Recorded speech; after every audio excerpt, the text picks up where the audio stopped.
What day of the week was Jesus Christ crucified? And what day of the week did he resurrect from the grave?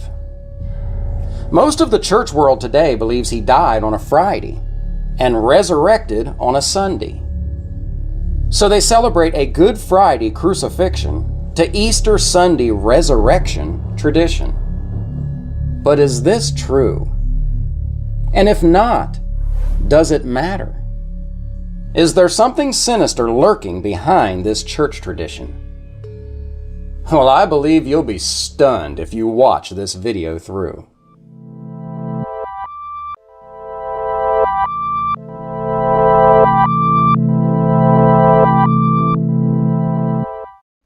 So let's look in God's Word, for the puzzle pieces are there to get to the truth of this matter.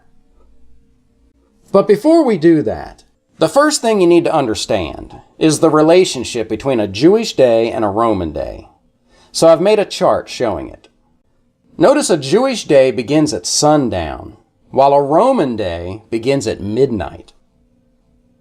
So a Jewish day is made up of the nighttime period and then the daytime period. Nighttime, daytime. Nighttime, daytime. Sundown to sundown.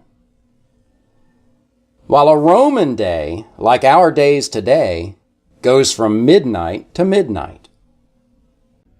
And since Christ's Passion Week was right near the spring equinox, which means equal nights, equal days, 12 hours of each at that time of the year, you'll see on the graph I have the width of the black period and the blue period the same.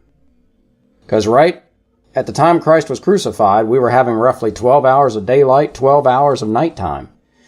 And sundown came right around 6 p.m. at that time of the year. So on the chart you'll see 6 p.m. to 6 p.m. the following day was a Jewish day. And of course the Roman day is midnight to midnight. And the last thing to understand here is the naming of these days. The Jewish day is simply named by its number. 7 days each week. So the first day, second day, etc. While the Roman day is named like our days today. Sunday, Monday, Tuesday, etc. Okay, with all that understood, here's the key piece of information in the Bible that will lead us to the truth of what day of the week Christ was crucified. It's Matthew 12, 38 through 40. Then some of the scribes and Pharisees said to him, "Teacher, we want to see a sign from you." And Jesus replied, "A wicked and an adulterous generation demands a sign, but none will be given it except the sign of the prophet Jonah. For as Jonah was 3 days and 3 nights in the belly of the great fish, so shall the Son of Man be 3 days and 3 nights in the heart of the earth." Wow. So 72 hours. 3 days and 3 nights. 3 night periods and 3 day periods. So when Jesus said 3 days and 3 nights, he really meant 72 hours he'd be in the tomb. There's no other way to take that. So here's something we know right off the bat. Whatever time Jesus was put in the tomb, that's the same time he resurrected, 72 hours later. And if you know the scriptures, you know Christ was buried in the tomb just before sundown, the day he was crucified. So you already know he resurrected at sundown, 72 hours later. So here's what happened the week Christ was crucified. The Bible records this. Early on the first day of the week, while it was still dark, Mary Magdalene went to the tomb and saw that the stone had been removed from the entrance. So as we see here on our graph, the first day of the week arrives at sundown on a Saturday. That's the end of the 7th day of the week, or the end of the weekly Sabbath. And Mary arrived while it was still the nighttime period, on the first day of the week, and she saw the stone had been rolled away, and Jesus was gone. So when did Jesus resurrect from the tomb? At sundown Saturday, the end of the weekly Sabbath day, the very end of the seventh day of the week. Remember, Jesus' resurrected body could pass right through walls. Later the day he was resurrected, the disciples were together, and if you remember, all of a sudden, Jesus was just standing there amongst them. The doors were still locked. Well, this is how it was with his resurrection. Jesus didn't need the stone to be rolled away to come out of the tomb. He passed right through the stone, right out of the tomb, sundown Saturday, while the stone was still across. It was only later that day when Mary arrived that the angels had to get the stone out of there so she could look in and notice that he's gone. All right, so with all this understood, all we have to do now is backtrack 72 hours earlier to see when Christ was buried in the tomb.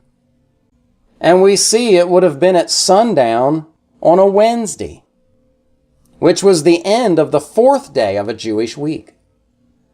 So Jesus was crucified on the middle day of a Jewish week, the fourth day, during the daylight hours of our Wednesday.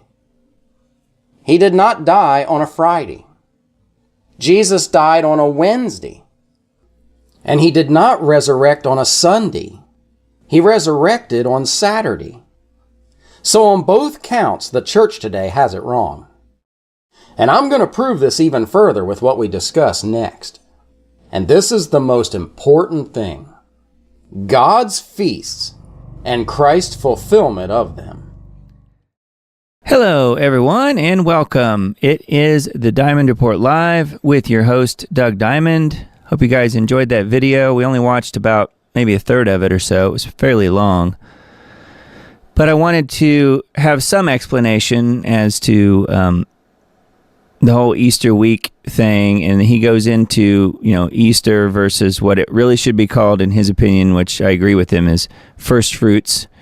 And that explanation is all there. That video will be linked to in the Substack post that I sent out on Tuesday. And make sure you're on that list if you're not already. But I hope you guys have had a blessed weekend this weekend. And, people argue about whether it's Easter or whether it's Resurrection Day or whatever it is. But the point here that we're trying to make is that it was technically yesterday. But all that aside, it's really about Jesus Christ. It's really about the resurrection and remembering that and worshiping Jesus as our Lord and Savior, which is what we do around here.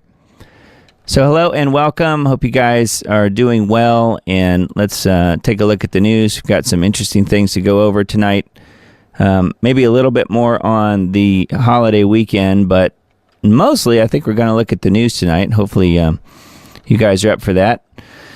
So, he is risen. Happy Easter, Hal Turner says. On this day, we Christians celebrate the resurrection from the dead of our Lord and Savior Jesus. This is the calendar year 2025. And for about 2,025 years, the world has been told the history of Jesus. That, in and of itself, is an amazing thing. Think about this for a moment. We live in a world of instantaneous global communications. We have newspapers, magazines, television, radio, satellite communications, telephone, fax, internet, and email. Who uses fax anymore? I guess someone does. None of those things existed 2,025 years ago. Not one of them existed. Yet, here we are, 2025, 2025 or so years later, and the overwhelming majority of this world knows the history of Jesus of Nazareth. Given the fact that the average typical adult human living today only remembers what he reads and hears about or sees on TV for 3 days a week, for 3 days to a week, how can it be explained that 2025 or so years after Jesus walked the earth, the overwhelming majority of this world knows about the history of Jesus? I say only God Almighty himself could have pulled that off. So I believe, I confess with my mouth and with my written word that Almighty God begot one Son, and that Son is Jesus, Yeshua. I believe Jesus was born of a Virgin Mary. I believe he grew to manhood, performed miracles as recorded in the history book called the Bible. It's not a religious book, it's a history book. The history of the people of Israel. The 12 tribes of the house of Jacob, Israel. 12 tribes, not just Judah. Israel is a people, not lines on a map drawn by men.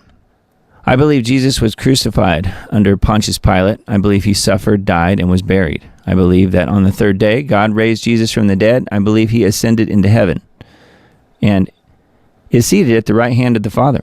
I believe he will come again in glory to judge the living and the dead. I believe his kingdom will have no end. I confess with my mouth and with my written word, he is risen, Jesus is Lord. He is the way, the truth, and the light. I repent of my sins and pray that Jesus come into my life, teach me, guide me, get to know me, and allow me to get to know him. I pray that when this life I was given ends, that Jesus will tell his Father, I know this man. I reject Satan / Lucifer / the devil and all of his works. I pray that my sins be forgiven. When I pray first to Almighty God, who I am taught has been called Yahweh, and that I am that I am. The reason I pray first to Almighty God is because the first commandment instructs us, I am the Lord thy God, thou shalt have no other gods before me. Since the 10 commandments are just that, commandments, I do what I'm told. I worship Almighty God first. I pray to Jesus second. Jesus, thank you for the sacrifice you made so that pathetic, degenerate, reprobate, repeat sinners like me might have a chance at redemption. Happy Resurrection Day. Alter that just a little bit. Anyway, I thought that was really well written, and thank you, Hal, for those good words. And yes, hope you guys are blessed by that. I know I was. Just reading it really for the first time. I pulled that up because I figured whatever he wrote would be really good, and I was very happy to hear what he wrote there. So there's the photo that he embedded. Now, let's get into the news. We've got a couple articles on his site, and then tonight's program might be a little bit shorter than normal, but we'll see how things go. Just, we've got a few video clips as usual, and a few other things to take a look at, so we'll see how things unfold. All right. And I usually say the date and time when we get started here. I guess I forgot. It is April the 20th and 10:13 p.m. Central Standard Time. This is your host, Doug Diamond. You've reached the Diamond Report Live. Let's get into the news. Here's an update on Iran and the U.S. nuclear negotiations. Second meeting between the U.S. and Iran, presently taking place in Rome, is, quote, going well. The Iranian foreign minister said Saturday that nuclear negotiations between Iran and the U.S. were moving forward after a positive meeting. It was a good meeting, and I can say that the negotiations are moving forward. This time we managed to reach a better understanding on a series of principles and goals. So said Iran's top diplomat. So we'll see how it all unfolds. Obviously, none of us really want World War III too much, except for the Dems and a few other people. The globalists would prefer that. But, Trump has said that he's going to be the president of peace. And so far, we haven't been in any major wars yet. So I would say so far, so good for the most part. But it definitely remains to be seen. We're only just a few months into the presidency at this point, so we'll see how things go. 30 years ago today, meaning yesterday, this article is dated April 19th, Oklahoma City bombing. So I remember that pretty well. I'm sure many of you guys do as well. 30 years ago today, April 19th, 1995, what was reported to be a truck bomb detonated outside the Alfred Murrah Federal Building in Oklahoma City, Oklahoma, destroying the building and killing 168 people. The bombing was allegedly retaliation for what the federal law enforcement agencies had done at the Branch Davidian church compound in Waco, Texas, 2 years earlier. The Waco siege, also known as the Waco Massacre, was a 51-day standoff between the Bureau of Alcohol, Tobacco, and Firearms, the ATF, and the FBI, and the Branch Davidians, a religious group, and their compound near Waco, between February 28th and April 19th, 1993. The siege began when authorities, believing the Branch Davidians were stockpiling illegal weapons, attempted to execute search and arrest warrants. A firefight ensued, resulting in the deaths of 4 ATF agents and 6 Branch Davidians. The siege concluded on April 19th when the FBI launched a CS gas attack and a subsequent fire that resulted in the deaths of 76 Branch Davidians. As the compound burned, local reports say the feds opened fire at anyone who tried to flee the burning building, thereby forcing people to stay inside and burn to death. So a few more details here. I'm sure many of you guys remember it. And then, of course, it's the anniversary weekend of the bombing of the Oklahoma City building. And if you guys don't know a whole lot about that, or as far as, you know the official story, but you may not know the conspiracy aspect of it. And, I think a good place to start with that is this very well done, I think, documentary, you could call it that, but it's kind of an alternative as to what you might hear in the mainstream. It's called A Noble Lie. And many of you guys may have already seen this before, but it's about the Oklahoma City bombing and what actually unfolded, what transpired with that, and some of the key factors involved there. A Noble Lie. You can find it on YouTube. This is on a channel called Pete Mountain, but it's I think it's on other channels on there too. So, definitive documentary on the Oklahoma City bombing is what that is. So anyway, yeah, just wanted to mention that and bring your attention to that because it's an important part of our nation's history, obviously, and we weren't told the truth about it. I know, shocker, right? All right, so let's see here. We've got the Liberty Beacon pulled up, a couple of articles, I guess, from there. And so one of the websites we typically look at, thelibertybeacon.com. It's a good site. Bush-era swamp creature revealed to be key figure in Oklahoma City bombing cover-up. Let's see. As I have always said, the only difference between the KGB and the FBI is that the KGB has never claimed to be a legitimate law enforcement agency. That's a pretty good quote. Readers may know the name of John Ashcroft, the Attorney General under W. Well, good old Ashcroft was at the heart of a high-profile cover-up, the Oklahoma City bombing, according to Attorney Jesse Trentadue. The following comes from a court filing provided to Zero Hedge by Trentadue, attorney for OKC bombing accomplice Terry Nichols.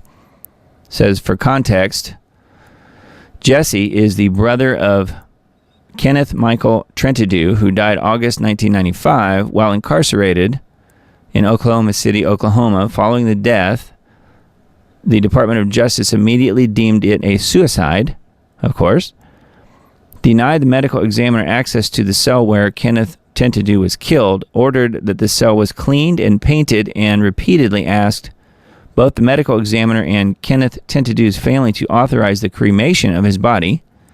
The medical examiner could not legally authorize cremation, and the family refused, demanding that Kenneth's body be returned to them. When his body was returned to the family, they removed heavy makeup and discovered bruises all over his body from head to foot. The bruises, cuts, and other wounds depicted an obvious beating and a murder. But no, he did that to himself, right? I mean, that's what they always claim. It says, now for the story. While serving his prison sentence, Nichols attempted to spark an investigation into FBI involvement in the OKC bombing. He sent a letter stating that he could provide such information to the then head of DOJ, John Ashcroft. Ashcroft did not respond to the letter, but immediately forbade the media from speaking to Nichols, which resulted in 60 Minutes canceling a sit-down interview when they had scheduled with Nichols, says Trentadue. Shortly thereafter, Nichols said he received a visit from a man presenting an offer from the DOJ to undo Nichols' death sentence if he agreed to 3 conditions. Take ownership of an anonymous warning to the DOJ the DOJ received, saying that the Murrah building was bombed 30 minutes before it had actually been. Implicate Nichols' own brother in the bombing plot, and reveal the location of the kennestick, an explosive used in the bombing. Nichols mentioned having knowledge of an unused stash in his letter to Ashcroft. The existence of a remaining stash was not known at the time. It is stranger that such an offer, given leniency to an accomplice to one of the most horrific domestic terror attacks in U.S. history, would be presented by someone who does not work at the DOJ and stipulate that Nichols take credit for an anonymous tip which he did not make.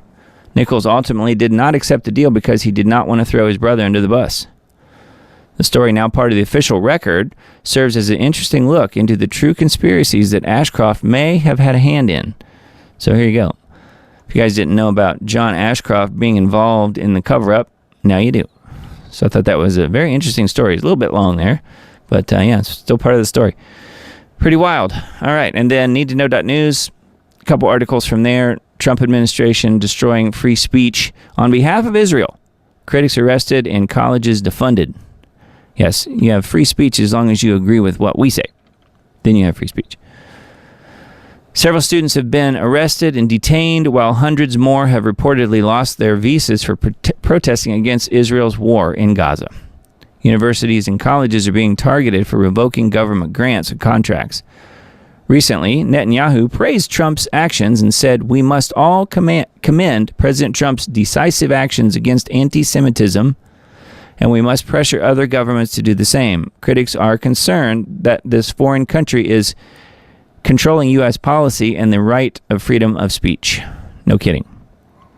David Friedman, Trump's U.S. ambassador to Israel during his first term, said that people protesting Israel and other, quote, anti-Semites can be deported, put in jail, have their lives made miserable, and have their funding cut off.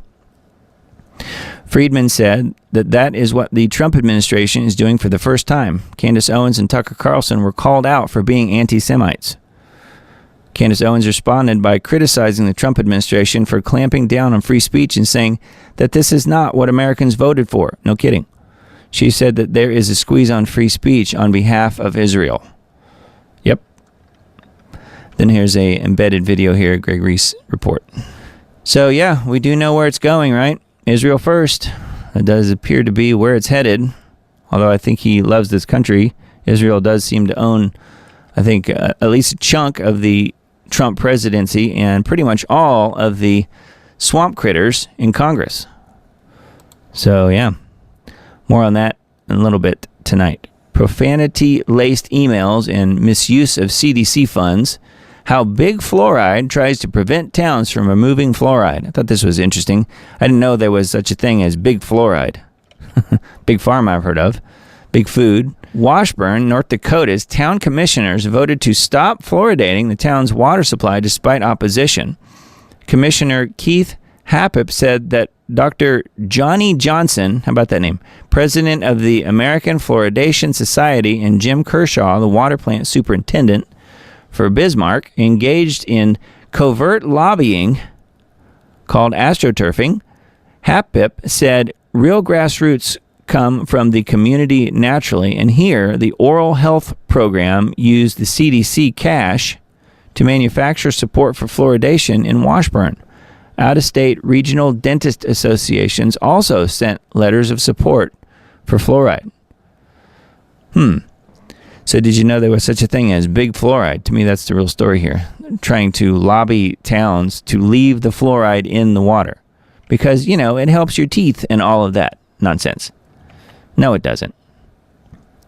There's some details here as to the pressure that was put on the commissioner there in this North Dakota town.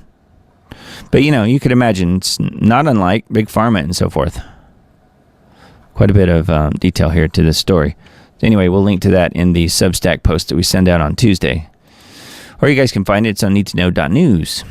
Mexico is dumping millions of gallons of raw sewage daily into San Diego's water, causing illness.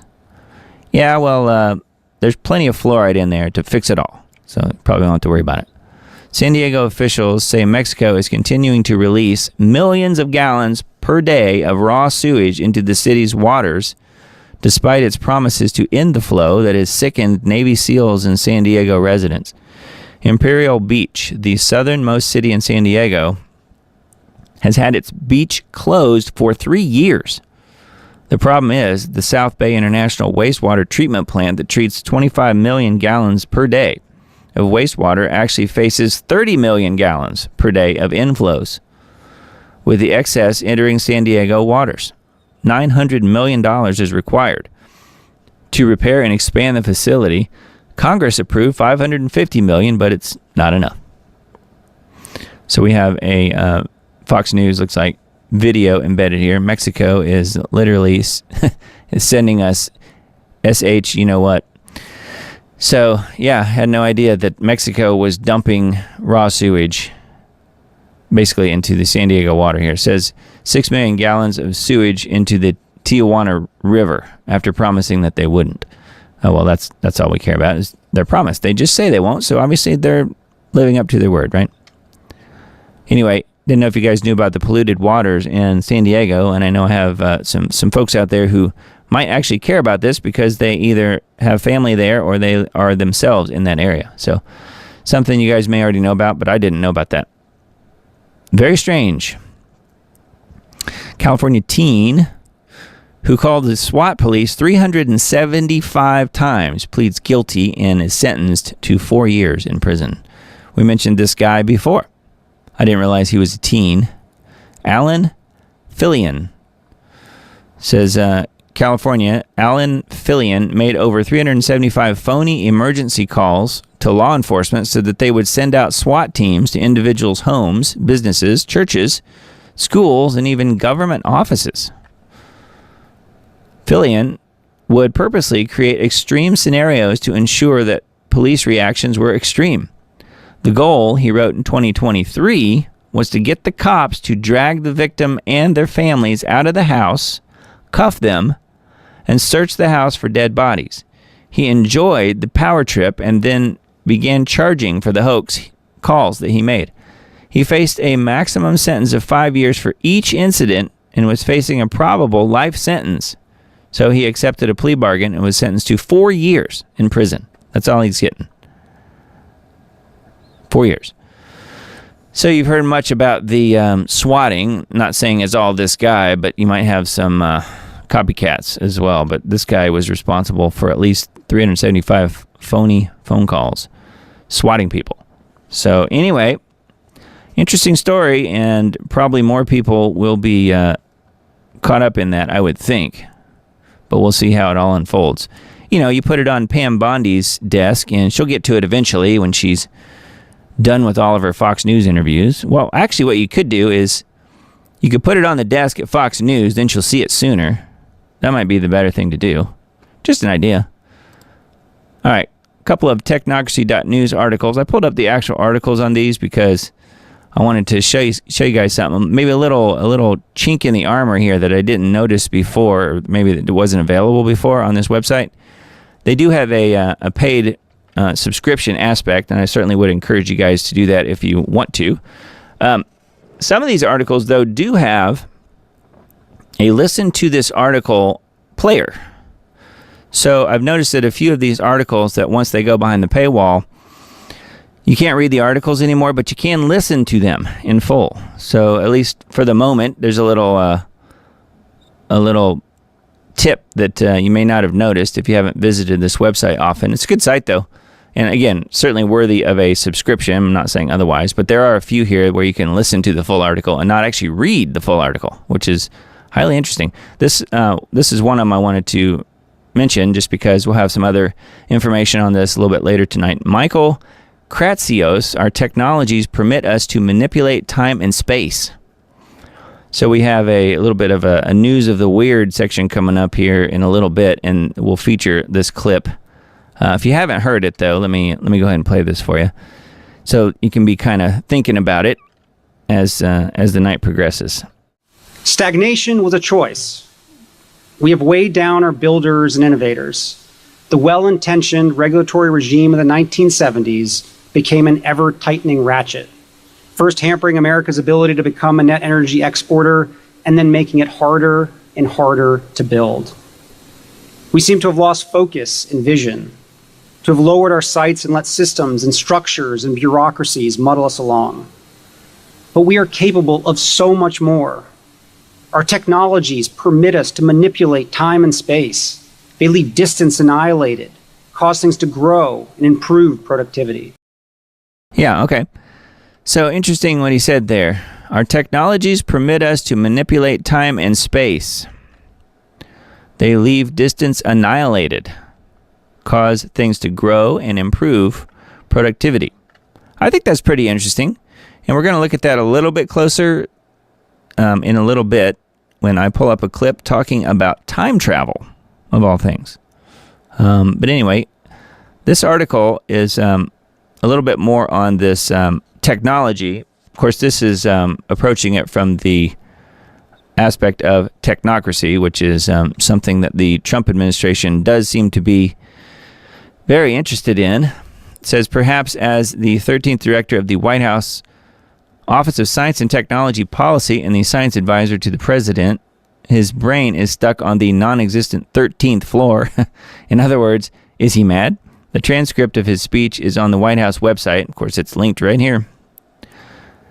The speech, The Golden Age of American Innovation, was delivered on April 14th at the Endless Frontiers Retreat in Austin, which was sponsored by the infamous Council on Foreign Relations, the CFR. The Golden Age needs a renewal that will require the reinvigoration of American science and industry, according to this guy, Kratsios. Something went wrong with the scientific progress, he says. Stagnation was a choice. But now we can supercharge science to take us to utopia. Never trust anyone who is promising utopia. That's my motto. I don't know about yours. Anyway, that's not good news. Says, is Kratsios mad, unplugged from reality, or just a typical technocrat who mixes his own Kool-Aid? This is a serious breach of personal sanity and of public policy that will be predicated on such nonsense.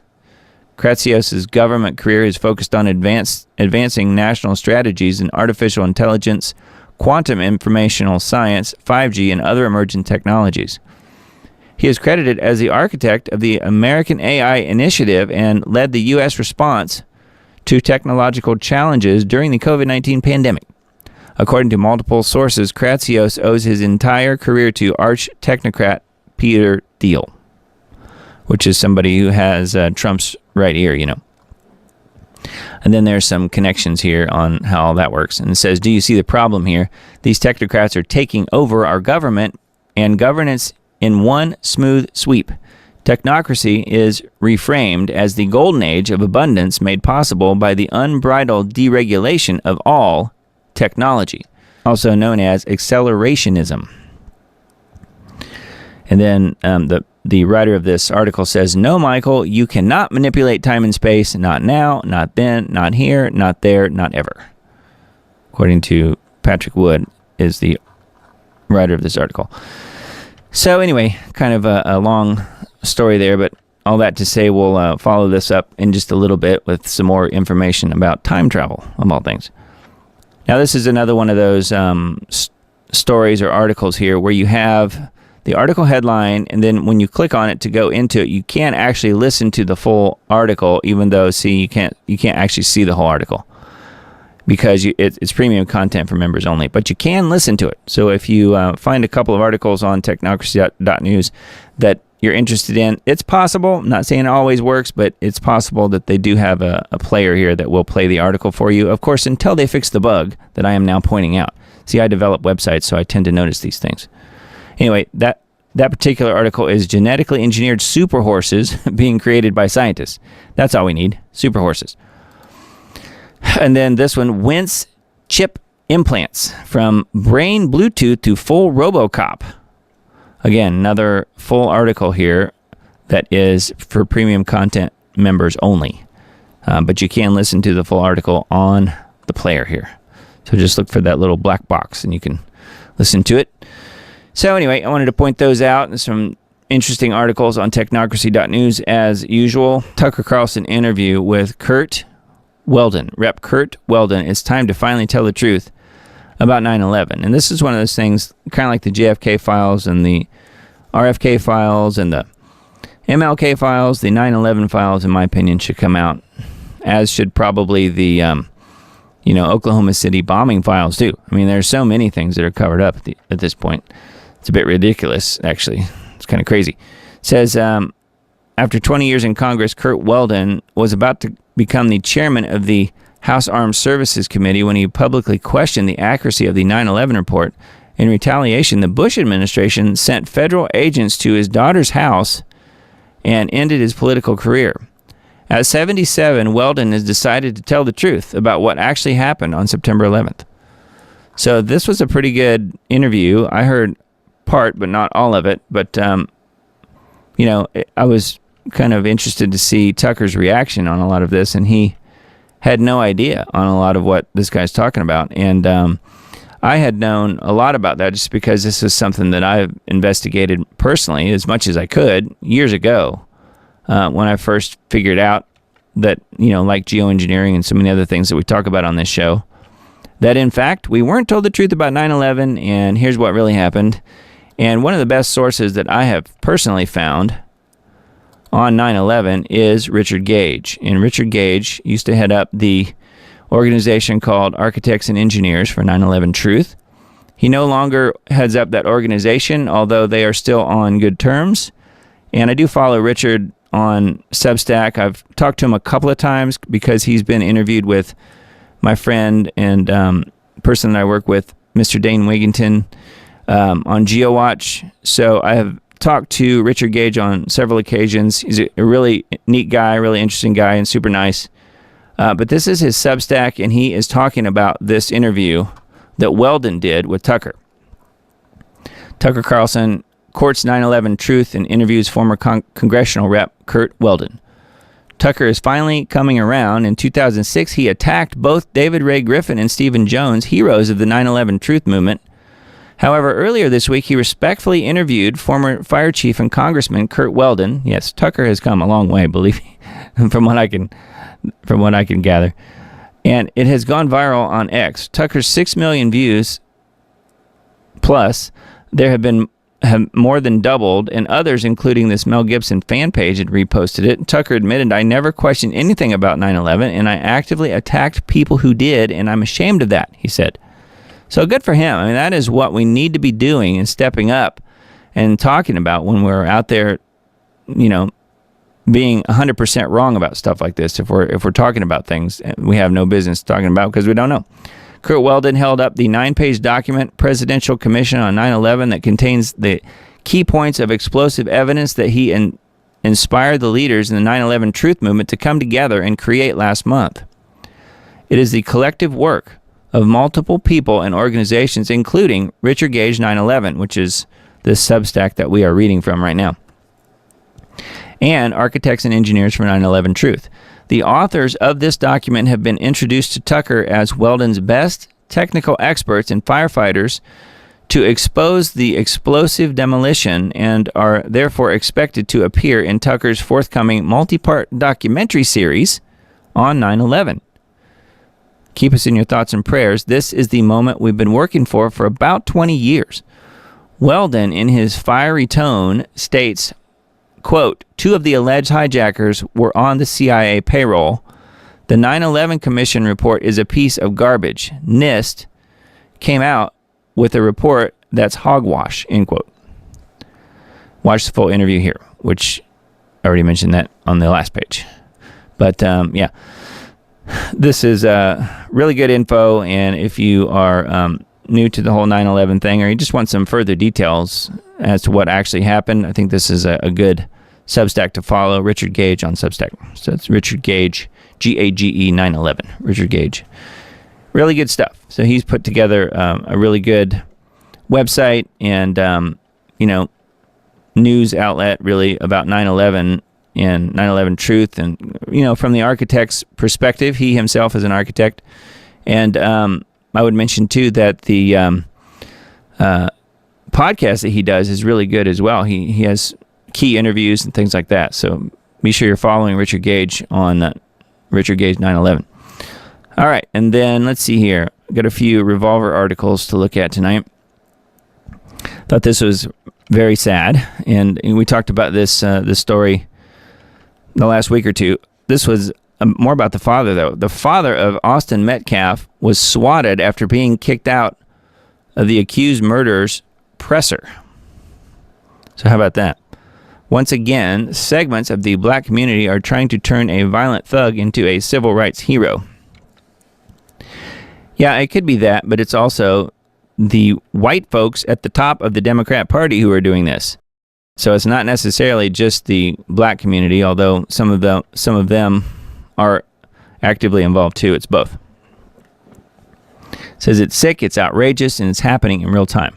Carmelo Anthony, a black teen accused of stabbing 17-year-old Austin Metcalf in the heart over something as petty as a seat at the high school track meet, has been showered with praise and nearly $1 million in donations.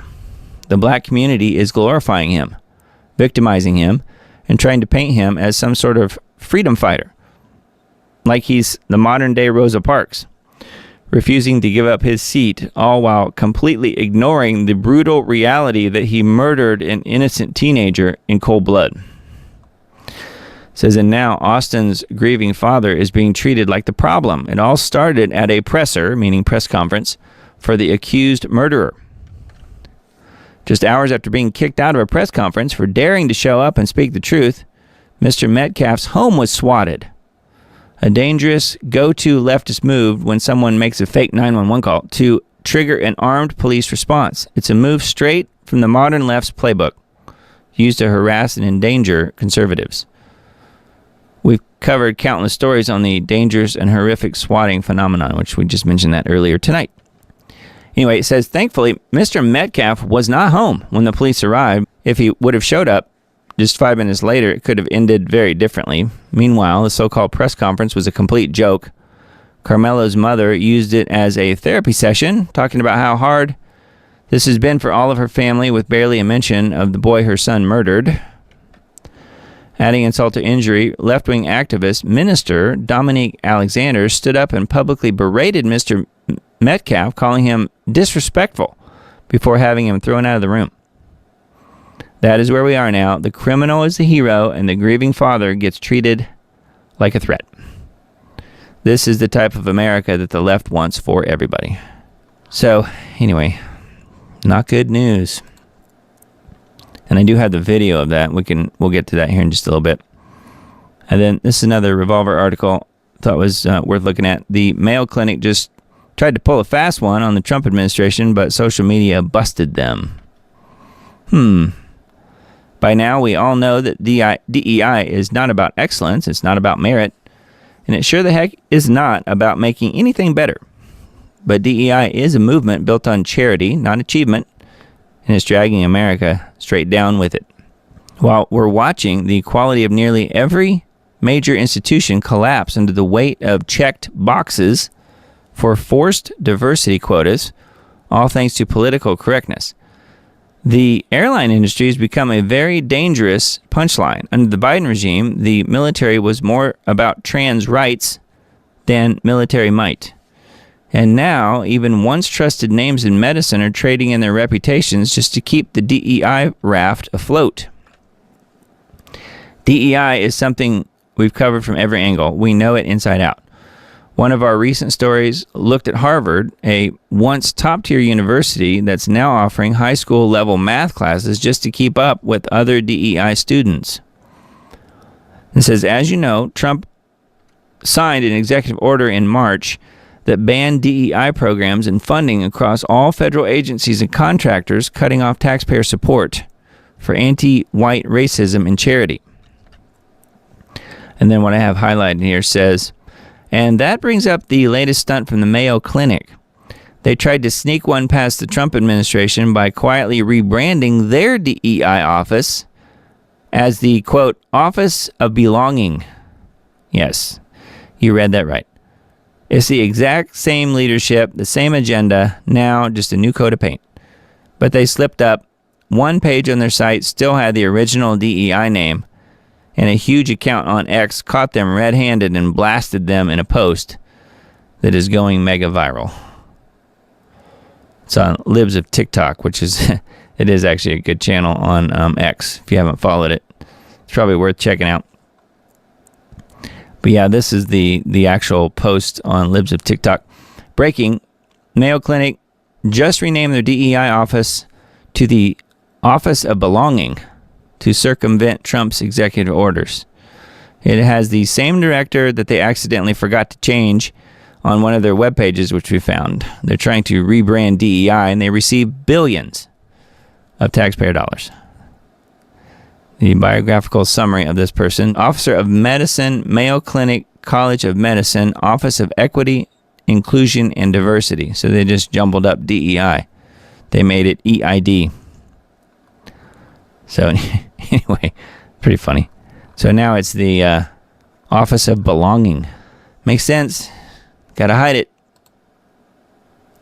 I came across this and thought it was really interesting. And it's okay. It's one of those deals where it's okay when they do it. I don't know if you can read this, but it says, "Wow, a new bumper sticker was spotted in Richmond, Minnesota," and it says, "Make assassinations great again." That's what this bumper sticker right here is. Make assassinations great again. Of course, it's in red and white. So how about that? Isn't that nice? The loving left. And then this other one, I was trying to kind of read what these others say. This one down here says, "Trans people existing does nothing negative to your life, you crybaby bi itch." That's what this bumper sticker says right here. Trans people existing does nothing negative to your life. Yeah, that would be until they got out a gun and murdered you or people around you, because that is typically the main people out there committing the violent acts are the trans people. I mean, it goes without saying at this point. Not all of them, but many of them.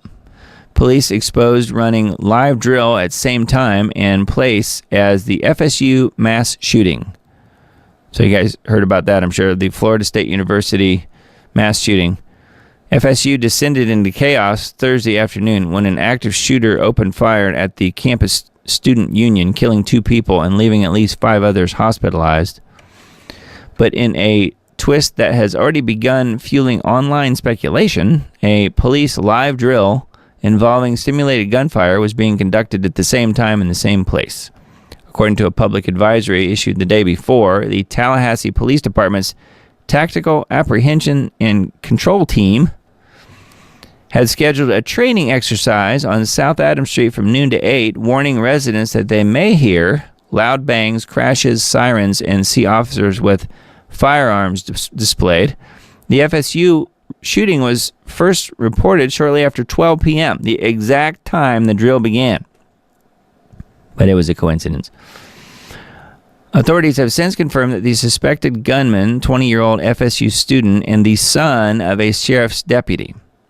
The firearm used in the shooting was reportedly the service weapon belonging to the suspect's father, further complicating an already disturbing scenario. So yeah, I would think that would kind of make things a little more complicated. So yeah, I mean, if that's the case, obviously he knew when the drill was going to happen. So it would make it the perfect time to do that. But who knows? So I haven't really followed this story too closely. Most of these, these things that happen at the same time a drill is happening is highly suspect for sure. So, but, obviously we're lucky that more people were not killed in that mess down there in FSU. Wow. And then a couple articles from Information Liberation that I pulled up. New York Times, Trump waved off Israeli strike on Iran. Trump quashed an Israel plan to strike Iran's nuclear sites by telling Netanyahu that the Jewish state would have to do it alone, according to the New York Times. So it sounds like he stood up to Bibi, at least in this article, is talking about that. Trump halted a planned Israeli strike on Iran's nuclear facilities in favor of reopening diplomatic talks with Tehran. According to the New York Times, the decision followed months of internal debate within the Trump administration, and Israeli officials pushed for a military campaign to delay Iran's nuclear ambitions by at least a year, because they're only 2 weeks from getting nukes. The report drew on conversations with numerous U.S. and Israeli officials, many speaking on condition of anonymity due to the sensitivity of military planning. The proposed Israeli attack, originally scheduled for May, would have combined an extensive bombing campaign with a commando raid targeting underground nuclear sites. And then it says, however, Israeli military leaders said that the raid would not be ready until October. Interesting. And prompting that Netanyahu to favor a quicker aerial assault that required U.S. logistical and defensive support. So he wanted Trump and company to step in and help, but Trump said no. So I hope that's true. I don't know. I'm not sure. So anyway, and then this one was the other one that I pulled up from Information Liberation, O.J. Simpson case for a new generation. So let's hope not, but it does appear to be headed that direction. The reaction to Carmelo Anthony's stabbing, killing of Austin Metcalf is the O.J. Simpson case all over again. This is a tweet of a screen, like a screen grab from a video. It says, your shameful picture from American history, blacks celebrating the O.J. Simpson verdict in 1995, while white people look on in bewilderment that an obvious murderer would be acquitted. Because, of course, he was. And that is what this lady here is confirming. It says O.J. Simpson is dead. Here's a juror on his case admitting 90% of the jury thought that he committed the murder, but set him free to stick it to Whitey. Do you think that they're members of the jury that voted to acquit OJ because of Rodney King? Yes. You do? Yes. How many of you think felt that way? Oh, probably 90% of us. 90%? Did you feel that way? Yes. That was payback. Uh-huh. You think that's right? Stick it to Whitey. That's what it says. So, yep. I mean, we've kind of all known that already, but interesting to hear it from an actual juror. It says, Judge Angela Tucker approved the reduction of Carmelo's bond from $1 million to $250,000 in the murder of Austin Metcalf. Yeah, she probably checked the GoFundMe account to see how much was in there and then set the amount to be that at that time. The money came from over $428,000 the Carmelo family raised in crowdfunding for their accused murderer. So anyway, somebody sure funded them. Quite the deal. So we'll see how things go. I mean, I don't know where this is going to be set. I think the incident happened in Texas, so I don't know. I guess it'll be in a Texas court somewhere. But that one will be very interesting. I hope it's not OJ 2.0, but it does sound that way, doesn't it? Not good. All right, Zero Hedge article I found. I didn't really know about this, but thought it would bring it to your attention. A conspiracy theory that is being pushed by the left claims that something really big is going to happen today, meaning Sunday, April 20th. And I don't think anything big happened today, did it? Unless I missed it. Most people on the right have no idea just how crazed many people on the left have become. I think I know. I'm sure many of you guys do too. Right now, a conspiracy theory which claims that Trump is preparing to declare martial law in the United States is spreading like wildfire on social media. I hadn't seen that, by the way, but I hadn't really been looking either. According to that conspiracy theory, a report will be submitted by Trump on April 20th that will recommend that he should invoke the Insurrection Act to help deal with the border crisis. I would say that there is no border crisis anymore. He closed that all down. It doesn't exist. It's like 99% stopped. Maybe more than 99% stopped. That would allow U.S. troops to help secure the border, but many leftists are convinced that Trump will also use U.S. troops to round up political activists and send them to prisons in El Salvador. This is beginning to sound like QAnon, doesn't it? I realize that this may sound really bizarre to many of you, but this is what many of them actually believe.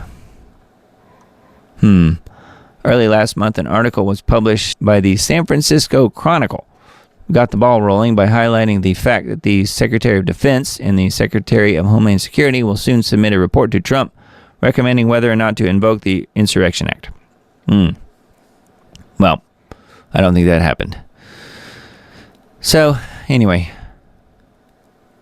apparently it's all the rage in leftist circles anyway. They're whipping themselves up into a frenzy over nothing, at least nothing at this point. Not saying that Trump's not doing some bad stuff. He is, but this is not one of them as far as I can tell.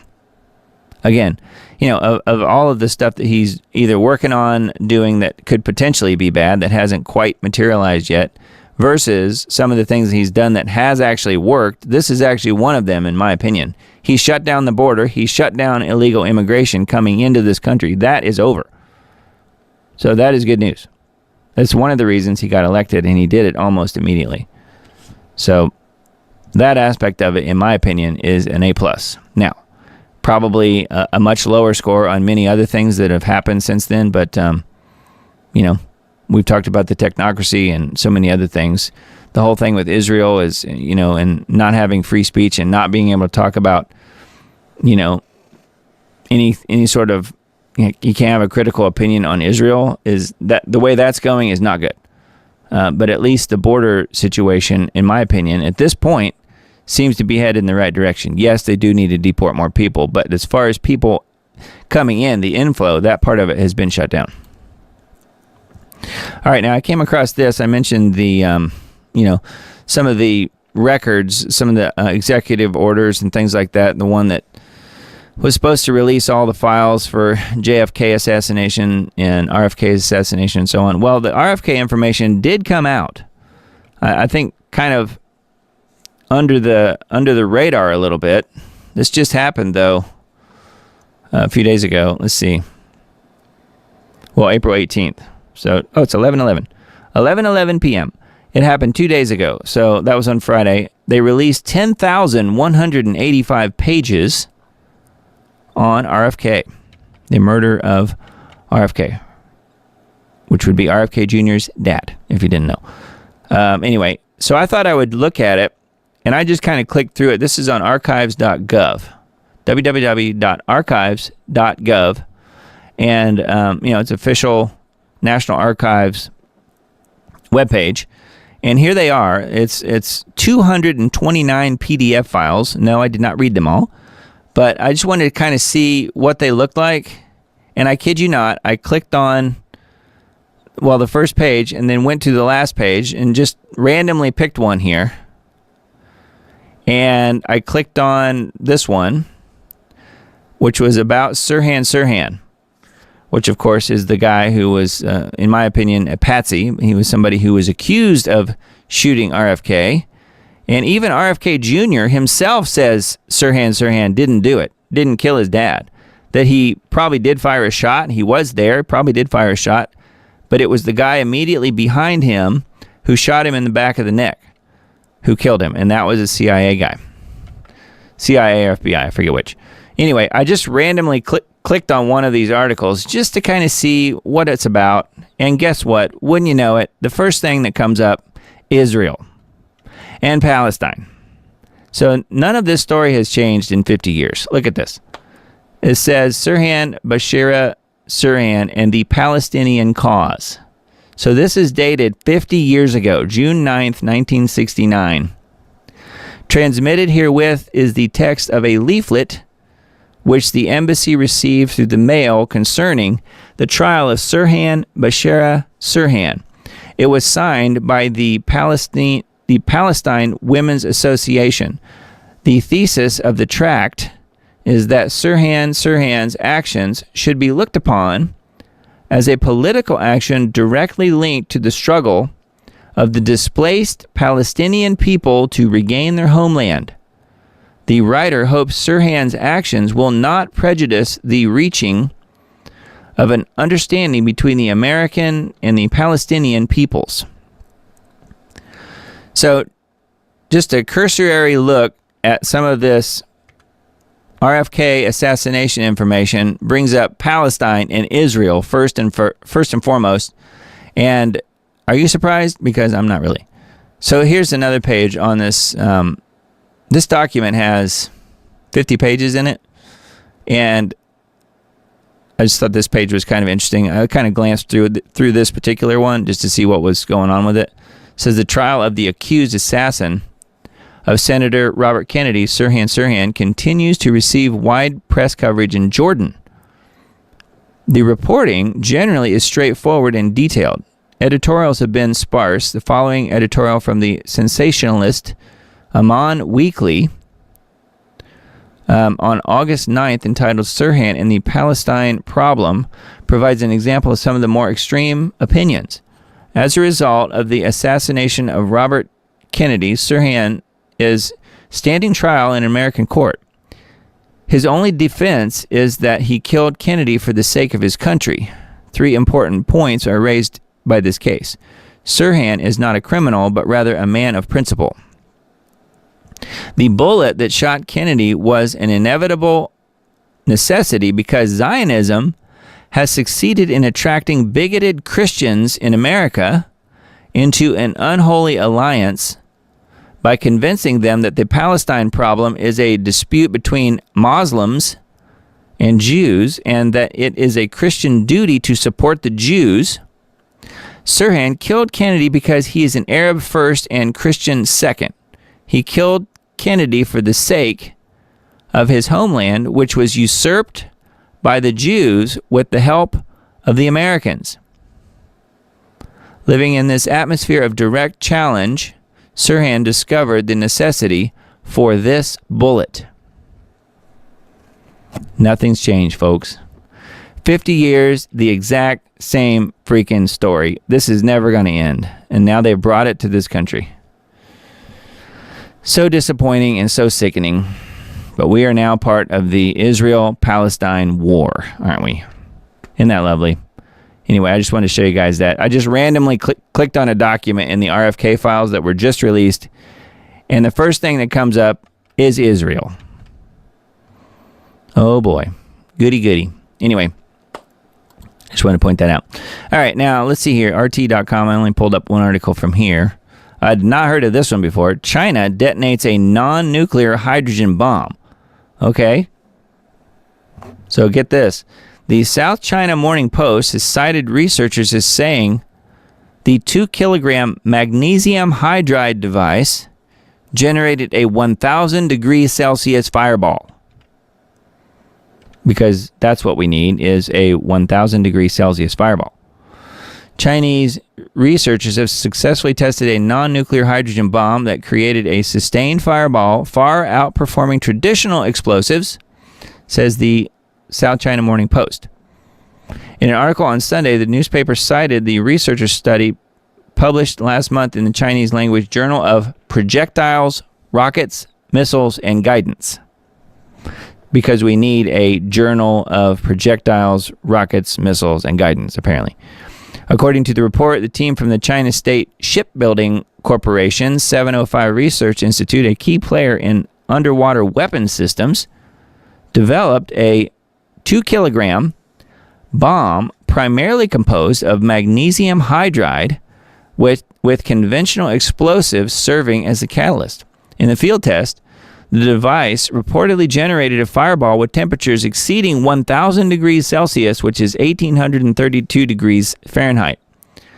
I think that would probably even melt steel, like Building 7.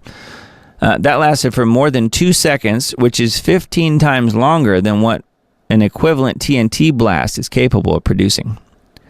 So you got 1,832 degrees Fahrenheit that lasted for more than 2 seconds. Wow. In the reaction, magnesium hydride, a compound originally developed as an efficient fuel, rapidly releases stored hydrogen gas, resulting in a sustained inferno.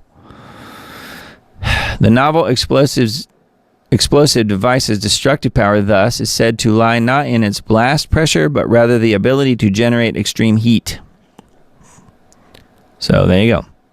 China now has a bomb that lasts longer than a regular bomb at almost 2,000 degrees. Lovely. Yeah, anyway, that one's on RT. And then this one from WNG.org, The Sift. Iran shows off missiles and meets with Russia's head of the U.S. in nuke talks.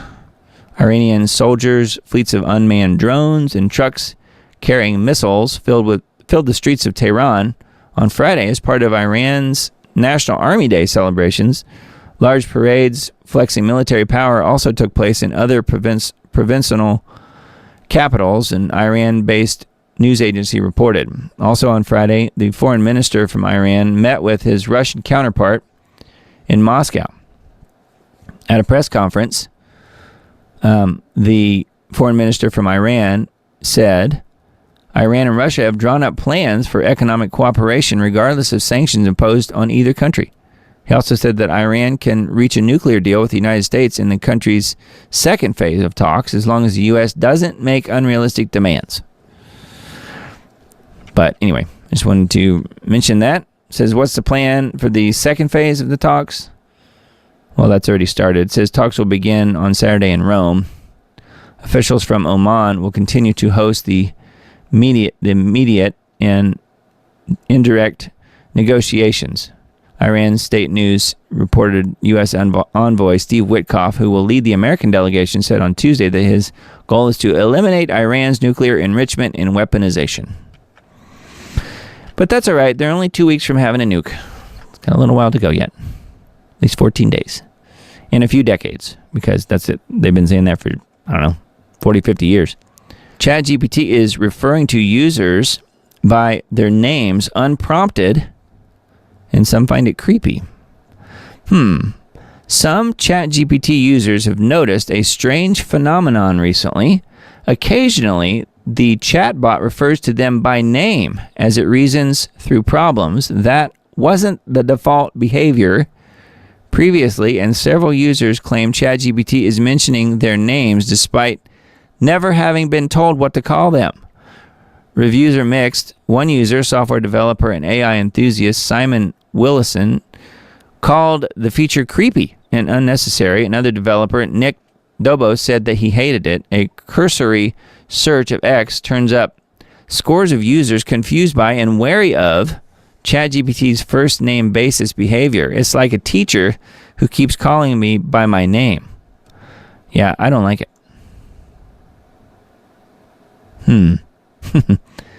It's not clear when exactly the change happened. Sounds like it's getting smarter, doesn't it? Or whether it's related to ChatGPT's upgraded memory feature that lets the chatbot draw on past chats to personalize its responses. Some users on X say ChatGPT began calling them by their names even though they disabled memory and related personalization settings. OpenAI hasn't responded to TechCrunch's request for comment. That's the website we're on right now. So the system is figuring out what people's names are and using their names. Anyway, I just wanted to point that out. Yes, that is creepy in many ways, actually. That's on TechCrunch.com.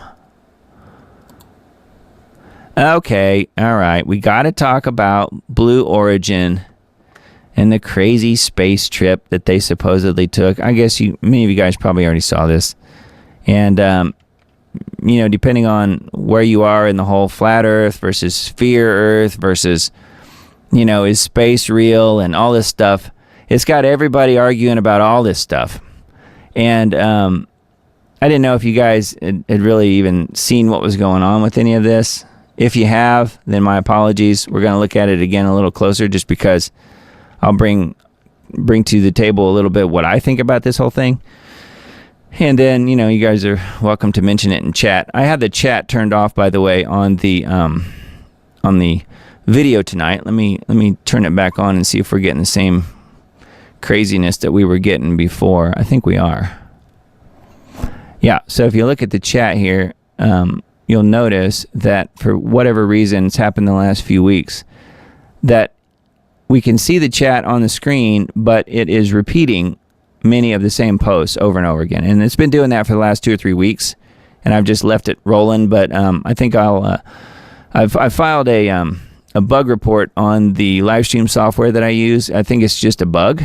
It's not a big deal here, but I wanted to mention that is why the chat is turned off on the show tonight. It's just because it's not really functioning 100% like it should. It's supposed to continually update the chat as it's actually happening and burn it into the screen like we're seeing there.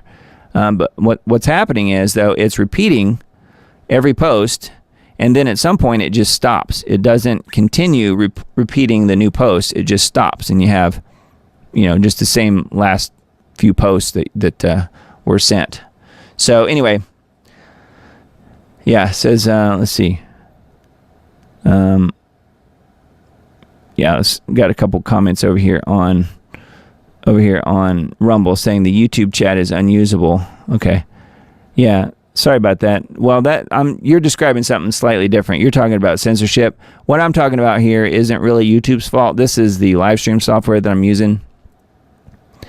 Like you see, the last thing that just popped up there was a message from Emily, and it's on there twice. And all of them are on there twice. So anyway, I just wanted to let you guys know that that's why I'm leaving it turned off tonight, is just because, well, number one, you can see more of my screen. But it's not really functioning right. So anyway, I wanted to mention that. And if you guys want to comment, though, on this whole Blue Origins thing, feel free to do that. This whole thing is really nutty. But, let's just watch a little bit of this video. If you didn't know what happened, basically, Jeff Bezos's company launched, at least supposedly, launched a rocket that was very interestingly shaped. Let's just put it that way. Only six women aboard, and shot them up into space, and then they basically just fell back down to Earth. And then that was all. That was all there was to it, really. And this is a little bit of the video here that I had queued up. This is on Witsit Gets It, which is a YouTube channel that I follow. And I thought we would just listen to just a few minutes of this here. Katie! What are you doing? That's Katy Perry, by the way, the singer. Thank you. Thank you. Amanda!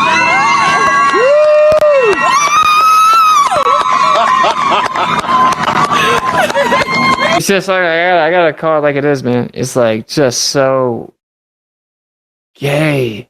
Like they just need so much attention. Like, can we have a real conversation for a second?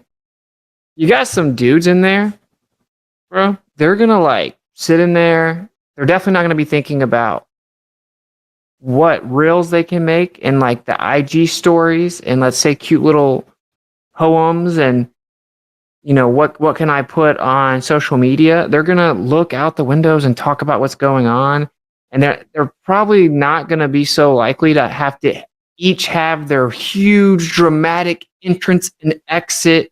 They want the whole world to look at them. But can we just call it like it is? Yeah. This is why the world was just like not feeling this at all.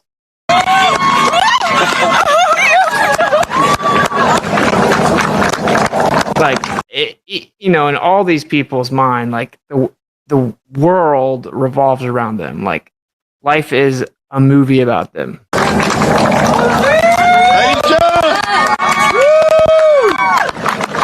my gosh!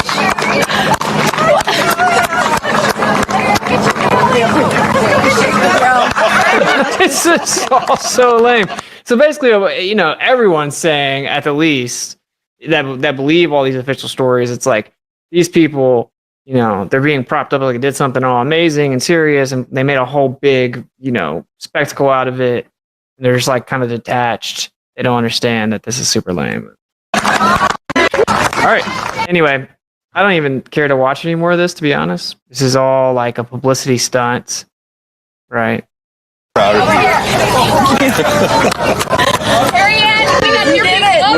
And that they're intentionally lying to people and misleading them, making them think that they went to outer space and floated. Okay, well, anyway, you guys got the idea. You know exactly what happened. Yeah, fakest garbage I've ever seen in my life. Yeah, the whole thing was so crazy, and what this guy's saying here is exactly right.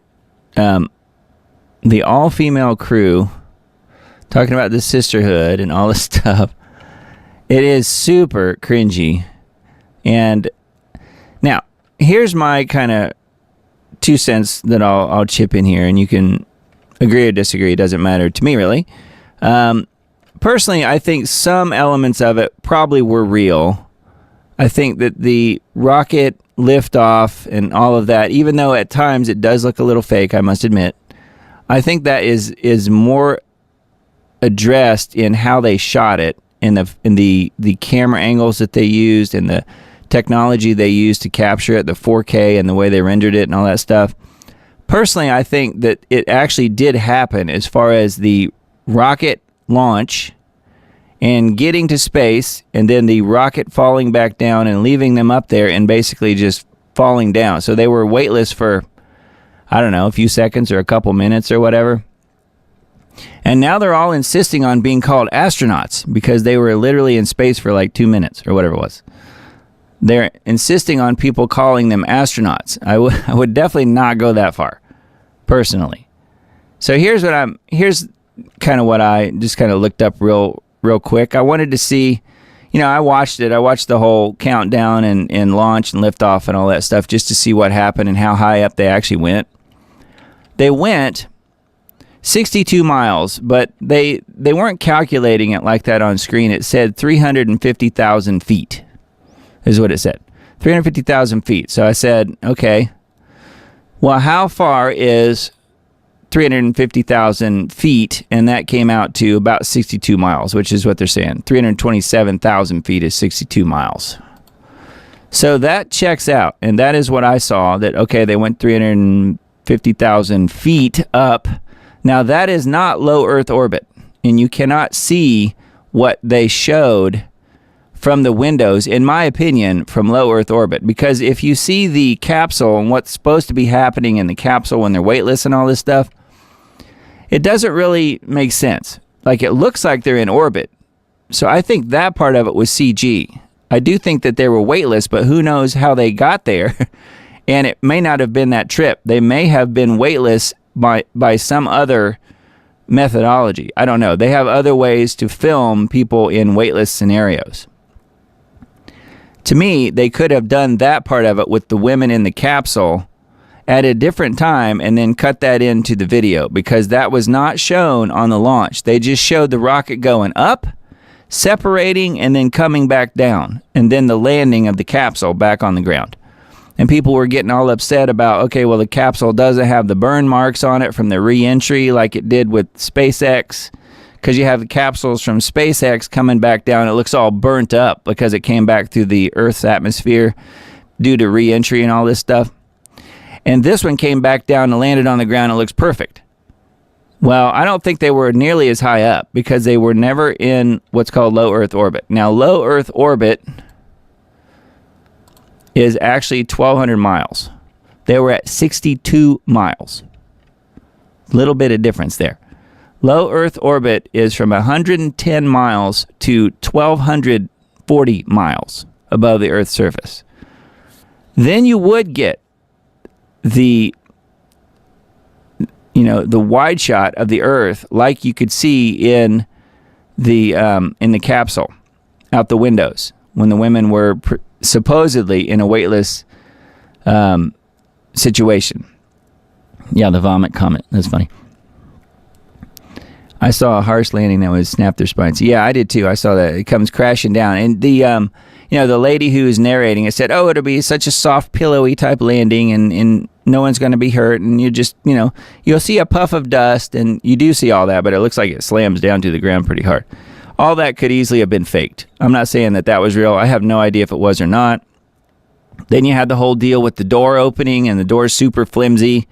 They opened the door before they were supposed to open the door. In my opinion, what happened there was a miscommunication. They probably, if that was all fake, then they were wanting to walk out and become heroes immediately to the people who, the throngs of people waiting to see them.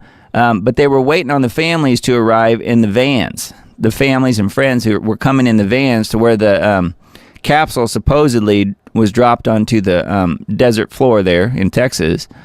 And they were waiting on the families to get there before they opened the capsule. So they started to open the capsule door, and then the lady said, no, wait, you have to wait, and made them shut the door again. And then Jeff Bezos comes up with a big tool of some sort and then pretends to hook it onto the door and unlatch the door like he's working at NASA or something, and then opening the hatch, and then they can come out. That's all completely fake, and that is on camera in 4K. I mean, there's no question that was all fake. So anyway, the whole thing was just totally cringe, and I thought, this is my sort of explanation as to what happened. I think it just went up and separated and then fell back to Earth? Yeah, I do think that that's what happened. Were they in it? I have no idea. They may not have been. But what I thought of was the old Toy Story movie when it's just falling with style. That's what it was. That wasn't flying. That was falling with style. Man, the dolls must really go for you. Yeah, as he says, that wasn't flying, that was falling with style. I think that's what this was, too. When you see, from this movie, Toy Story, when they're talking about Buzz Lightyear and can he fly and all this stuff, and he's saying all this wonderful stuff about his ability to fly, and Woody's calling him on it. He's like, he knows he's not able to actually fly, but Buzz thinks he can. And, you see him kind of do this massive flight here. I would play this with sound, but I can't because of the music. It'll stop my live stream. But you can see what's happening here.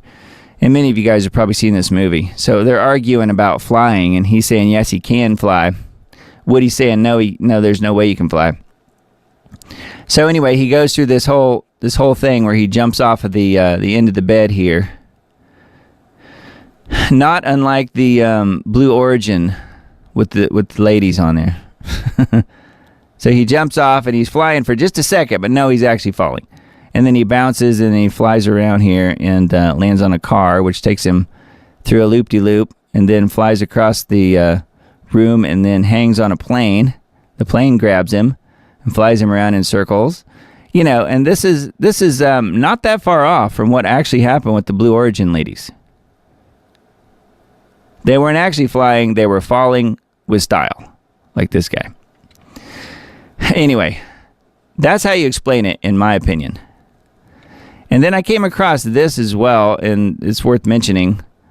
It says the Amazon Blue Origin logo flipped upside down is on the left, and the Baphomet, the devil, on the right, but I'm sure it's just a coincidence. Very, very similar. So this is the Blue Origin logo. If you just flip it 180 degrees, and then you get the upside down goat head looking Baphomet. So yeah, I thought that was very interesting and somewhat telling. And then this is the last piece of the Blue Origin thing here, and then we can move on. But I just wanted to show this Paul Joseph Watson clip, just a little bit of it here. And this whole journey is not just about going to space. It's the training. Oh yeah, the training was brutal. Like, what did they do during their 2 days? Okay, here they are. Their tasks, they spent the past 2 days at facilities for Blue Origin going over preparations, according to Blue Origin's Ariane Cornell. Their tasks included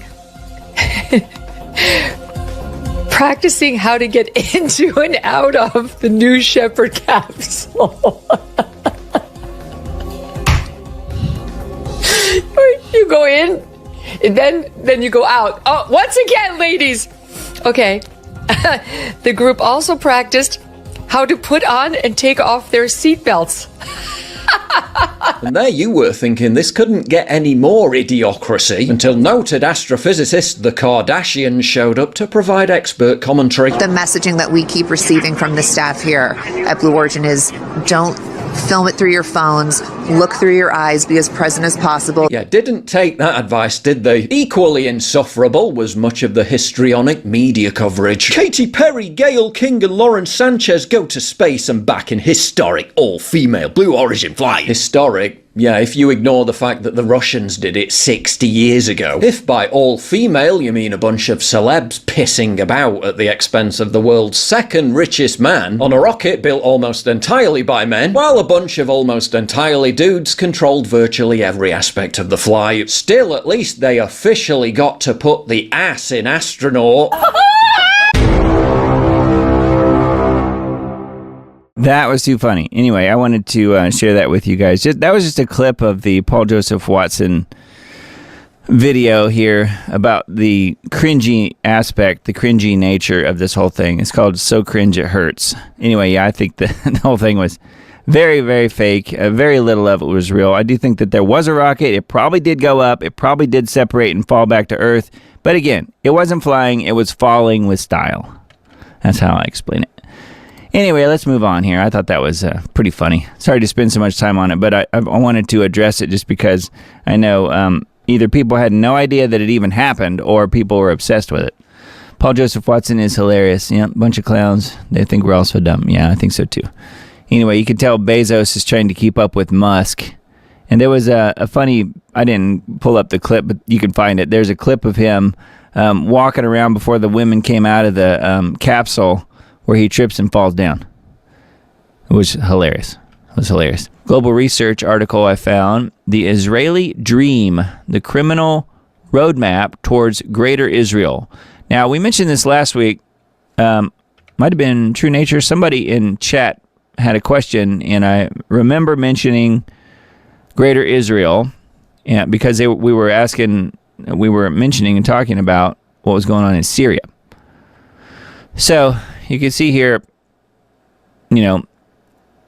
this map, this is what they are referring to with the Greater Israel, and you can see Syria is included in the shaded area.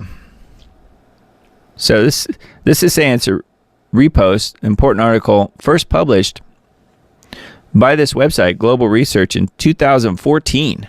The concept of a Greater Israel, according to the founding father of Zionism, Theodor Herzl, is a Jewish state stretching from the Brook of Egypt to the Euphrates. Rabbi Fishman of the Jewish Agency for Palestine stated to the UN Special Committee on July 9th, 1947, that the Promised Land extends from the River of Egypt up to the Euphrates. It includes parts of Syria and Lebanon. Thus, from the Nile to the Euphrates, Herzl's detailed thesis was written in 1904. So don't think that this was not planned a long, long time ago. So anyway, that's the Greater Israel area that we're talking about. And so that is potentially why, when I mentioned last week that part of the land grab here was Syria, and that is why they were happy to see Assad and the Assad regime fall, because yes, that means we can grab Syria and build our little promised land, isn't it? Mm-hmm. Yeah, True Nature is confirming, yes, sir. Yeah, you're welcome. I just wanted to bring that up and point you guys to this article. There's a lot here, actually, on this whole Greater Israel project. So, yeah, they're rebuilding the promised land, they say. Well, they think they are, anyway. The Levant as well. All right, and then let's see. Oh, yeah, this one on Substack, Catherine Austin Fitz, the Solari report, fast approaching digital control grid, a checklist of the Trump administration's actions to date. I thought this would be important to take a look at. You guys know I've mentioned Catherine Austin Fitz quite a few times on this show. I really value her work and think she makes an awful lot of sense on everything she's talking about out there, and is very much in deep explanation and thought as to all of these things that Trump is in the middle of doing as far as building out this control grid, which, whether he's doing it knowingly or unknowingly, the fact is it's happening. All right, it says money. Summary: an all-in digital currency and monetary system is essential to institute a digital control grid.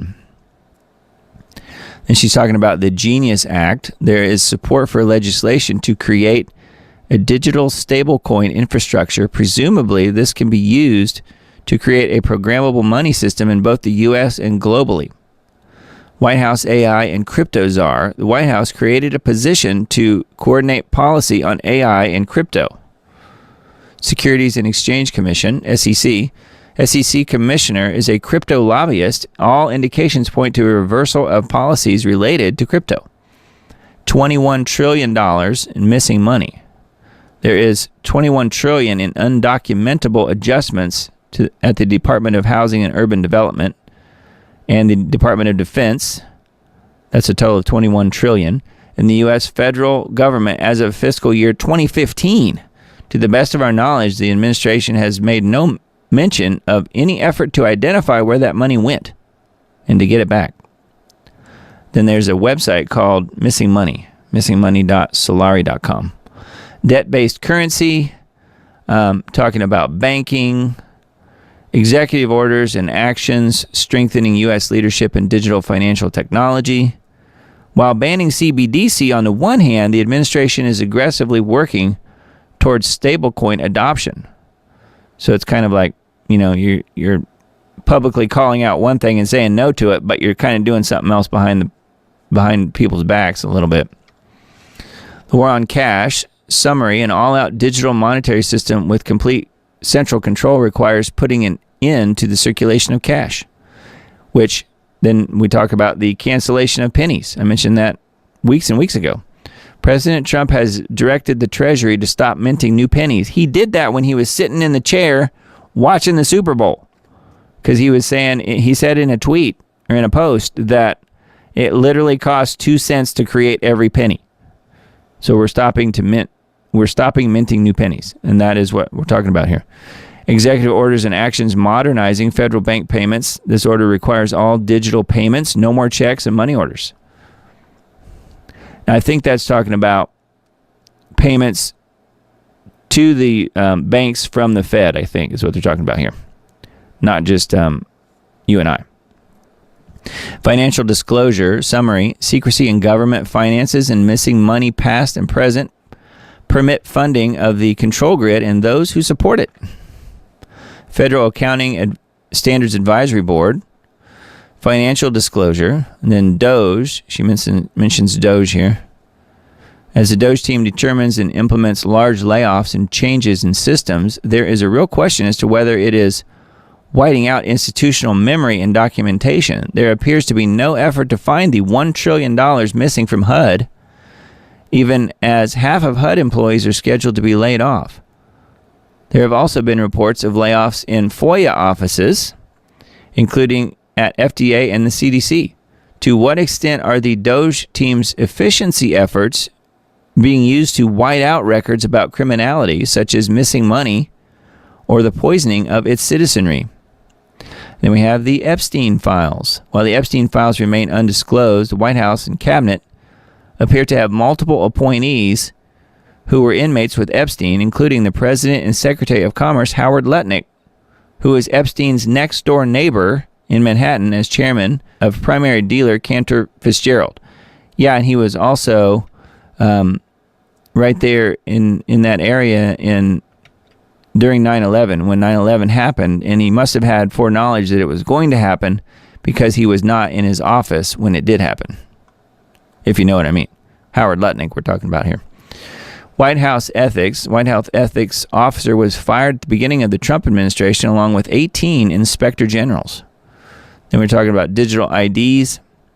A highly precise digital ID system is essential to operate a digital control grid. The U.S. has been trying to implement this type of digital ID since the immediate passage of the Patriot Act after 9/11, with the current drive to do so happening through the Real ID system operated through the states. We've been hearing a lot about the Real ID situation lately. They've been talking about it a ton on InfoWars and other places. Real ID, Secretary of Homeland Security Kristi Noem is aggressively promoting Real ID with a misleading campaign that is trying to persuade people that they will not be able to fly in the United States without a Real ID.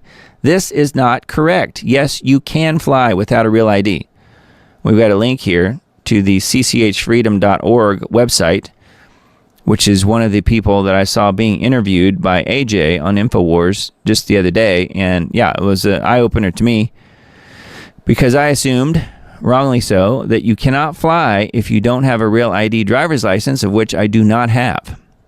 Many of you guys might not either. I don't know. But that doesn't mean run out and get one, because yes, you can fly without a Real ID, and here's how to do it. There's a link here to the PDF about that. Signs at airports and driver's license bureaus inaccurately maintain that starting May 7th, 2025, just in a couple weeks, an unconstitutional Real ID in the works since 2005 is required to fly. However, the Real ID Act only requires a federal ID. Among other federal IDs, a passport qualifies. So if you have a valid passport, that would work. A number of states have mandated Real ID driver's licenses, and many others acquiring a non-real ID difficult. Real ID regulations allow federal agencies to require real ID for entry into federal buildings or take other agency-relevant actions involving real ID. Many expect that biometric features will be added to the real ID, and that real ID may be used to institute a social credit score or system to limit or condition receipt of federal benefits on real ID use. Yeah, that's the whole point. Even if Trump were not to do that necessarily, which he could, but even if he doesn't, the next administration could. And then TSA and biometrics. TSA continues to aggressively promote biometrics with travelers who fly to the U.S. Many do not know that they can opt out. Reports vary as to whether opting out is even still possible at some airports. And then ground travel biometrics. Federal regulatory agency has implemented biometrics for commercial motor vehicle applications, like truckers and so forth. So anyway, pretty wild. And then financial data and payment systems and AI. So this is quite the checklist here. I just wanted to let you guys know that this is all here. Here's a couple paragraphs about the Internet of Bodies, which we've talked about multiple times on this show. And then telecommunications systems, assets, energy, budget, Federal Reserve, and other, meaning border control and surveillance, election fraud, organized crime, weather warfare, geoengineering. So it just goes on and on. So anyway, there's a lot here on this Substack post on the Solari report from Catherine Austin Fitz. All right, and then this one, I didn't know if you guys knew about this. We talked about the Metcalf and the young black guy who stabbed him in the heart. Well, this is a different, similar type of story.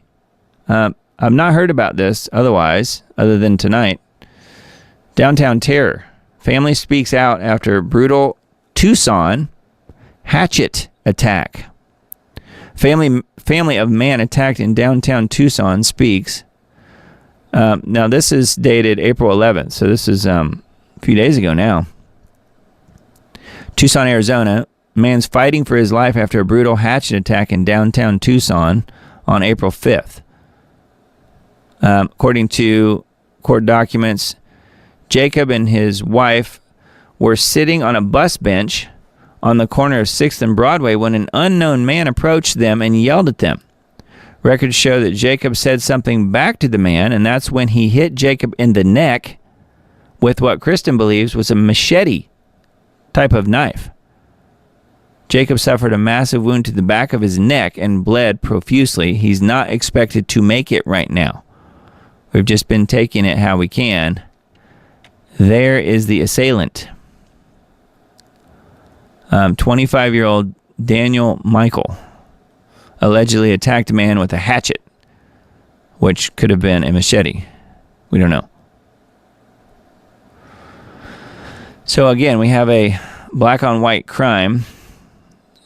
We've got the area washed down here at the bus stop.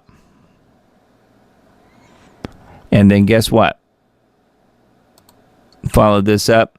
Charges upgraded for suspect in Tucson hatchet attack after victim dies. So a week later, the guy died. The suspect in the brutal hatchet attack of a man in Tucson is now facing a murder charge. So Jacob Couch passed away on April 17th, so he lived about a week. Sounds like. Well, no, it was from the 5th. He lived almost 2 weeks. So, wow. Says that his heart just gave out. He'd been on life support and says he was attacked at the bus stop. 25-year-old Daniel Michael was the man who attacked him. Michael was arrested at his home 3 days after the incident. So, anyway, something that we didn't really hear too much about, or at least I didn't hear too much about him. Wonder why. Doesn't have anything to do with the skin color, though. It wouldn't be that, would it? All right, and then this one was an interesting article that I heard about actually on Hal's radio show, Hal Turner radio show. I don't remember what day it was, but it was several nights back at this point on his show. 4chan was hacked. Source code was leaked. moderator identities exposed in a major breach. 4chan, probably remember 4chan. One of the internet's most infamous image boards has been hacked. The site went dark after a major security breach. The attackers exploited outdated systems and leaked the site's source code, restored a long-deleted board, and allegedly exposed private moderator data and user IPs. The hack has triggered heated conversations across X and Reddit, particularly around user privacy and how such a massive failure could happen. So, and then there's screenshots of all of the hacked information and whatnot. I think that Hal site explains a little bit of what happened here. It says 4chan exposed as Israeli Mossad honeypot propaganda and incitement site. Sometimes intelligence agencies get caught doing things in public, designed to fool the public, and U.S. Intel and Israeli Mossad just got caught. A controversial website, 4chan, turns out to be run by the U.S. Feds and the Israeli Mossad. They originated the entire Q nonsense. So going back to QAnon again, remember? It is now exposed that all of Q was a deliberate intel operation, which many people suspected that was the case, but now it has been revealed that is what happened. Last night, now this is dated April 15th, so this all happened on the 14th.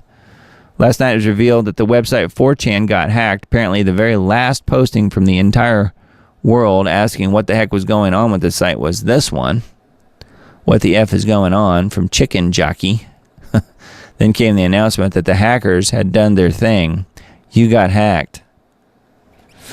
It turned out that they were using very old and outdated PHP to run their server software, and that version of PHP had lots of security vulnerabilities. 4chan was breached by the Soyjack Party, operatives who exploited outdated PHP code to access back-end systems, leaking site source files and exposing moderator emails, some tied to .edu and .gov domains. The hackers got everything, the entire database. Geolocations, stats are leaked. Leaked post data revealed Israel as the dominant source of activity since 2014. Almost all posts on 4chan were Israeli intelligence contractors pretending to be in the United States. So there you go. Mossad has been running an absolute massive propaganda campaign on the American internet. Despite being around 0.12% of the world's population, Israel accounted for almost 50% of all 4chan posts, which is about 226 million posts. Mossad has been using the website for years to help stoke the rise of Nazi and far-right movements hostile toward Muslims. 4chan got taken down by a rival image board hacking group called the Soyjack Party. Its databases were dumped, moderators were doxxed, proving some were federal agents, and servers are now all offline. A few things we've learned so far from the 4chan hack. Moderation includes students and staff from Harvard Mudd College, University of Washington, and University of Michigan, including at least one professor. 4chan ran on a version of FreeBSD, which has not been supported for 9 years. 4chan had over 10 million banned users. Most of the bans were because moderators were on an self-important power trip. Yeah, they were posting people who criticized Israel. Sounded like. Aside from the internal moderator emails, the fact that many admins and moderators were government people using .gov emails, one of the most interesting aspects of the released hacker information is that overwhelming majority of posts on there came from Israel, which I mentioned already. There it is, Israel. So anyway, 4chan was hacked and now it's down. But yes, it was Mossad all along, at least primarily. This is something I mentioned earlier. We were talking about tech, and in particular, this one is about time travel. Time travel is real, and here's how it works. The government has been hiding it. Now, this is a clip from Redacted, so let's take a look at this one, and we'll talk about it a little bit. that we almost like slowed it down on purpose, yet we have the ability to manipulate time and space. So first of all, when you heard his comments, what did you think? Yeah, and the first thing I thought was, okay, let me see the context. And when you get the context, it's actually even crazier in the context. He's saying that we intentionally made a choice to hamstring our technology. And he's talking specifically about transportation technology. And then he says, we are capable of so much more. And when he says that we have the ability to manipulate time and space, he's talking about gravity manipulation. That's what manipulation of time and space literally is. And then after that, he kind of speaks to other things that also would speak to things like what plasma might do to make things grow, as well as just, you know, other applications for the same technology, potentially as well, like AI. He speaks to making things more productive, which in today's day and age would mean AI. He says something about the 1970s, which I don't think anybody really picked up on. But if you're somebody that has researched gravity research, in the 70s, the Mansfield Amendment was passed. And what this did was made it so that the military could not fund things that were not related to combat, direct military applications. And so gravity research got pushed to the defense contractors. So all of these references, like there's no way, if you're somebody, people gaslighting about, oh, he's talking about telephones and internet, these people are sitting at the little kids table, right? Well, there's two videos out there in perfect sync that show a plane literally disappearing out of space-time that is still missing 11 years later. So we got to just be real about it, you know, as much as we don't want to believe it, whatever, but you know, it seems undeniable to me. Yeah, we're watching this. This is MH370 on the screen here, which of course disappears using. So would you say that maybe the same technologies that he's talking about is what allowed the United States government to disappear MH370?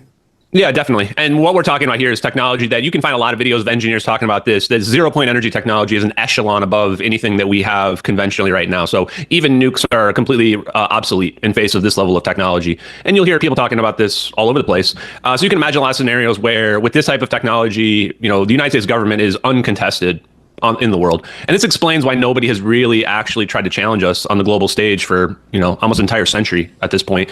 And some people say, well, if these are out there, could other countries have figured it out? Yes, I think there's a shadow arms race.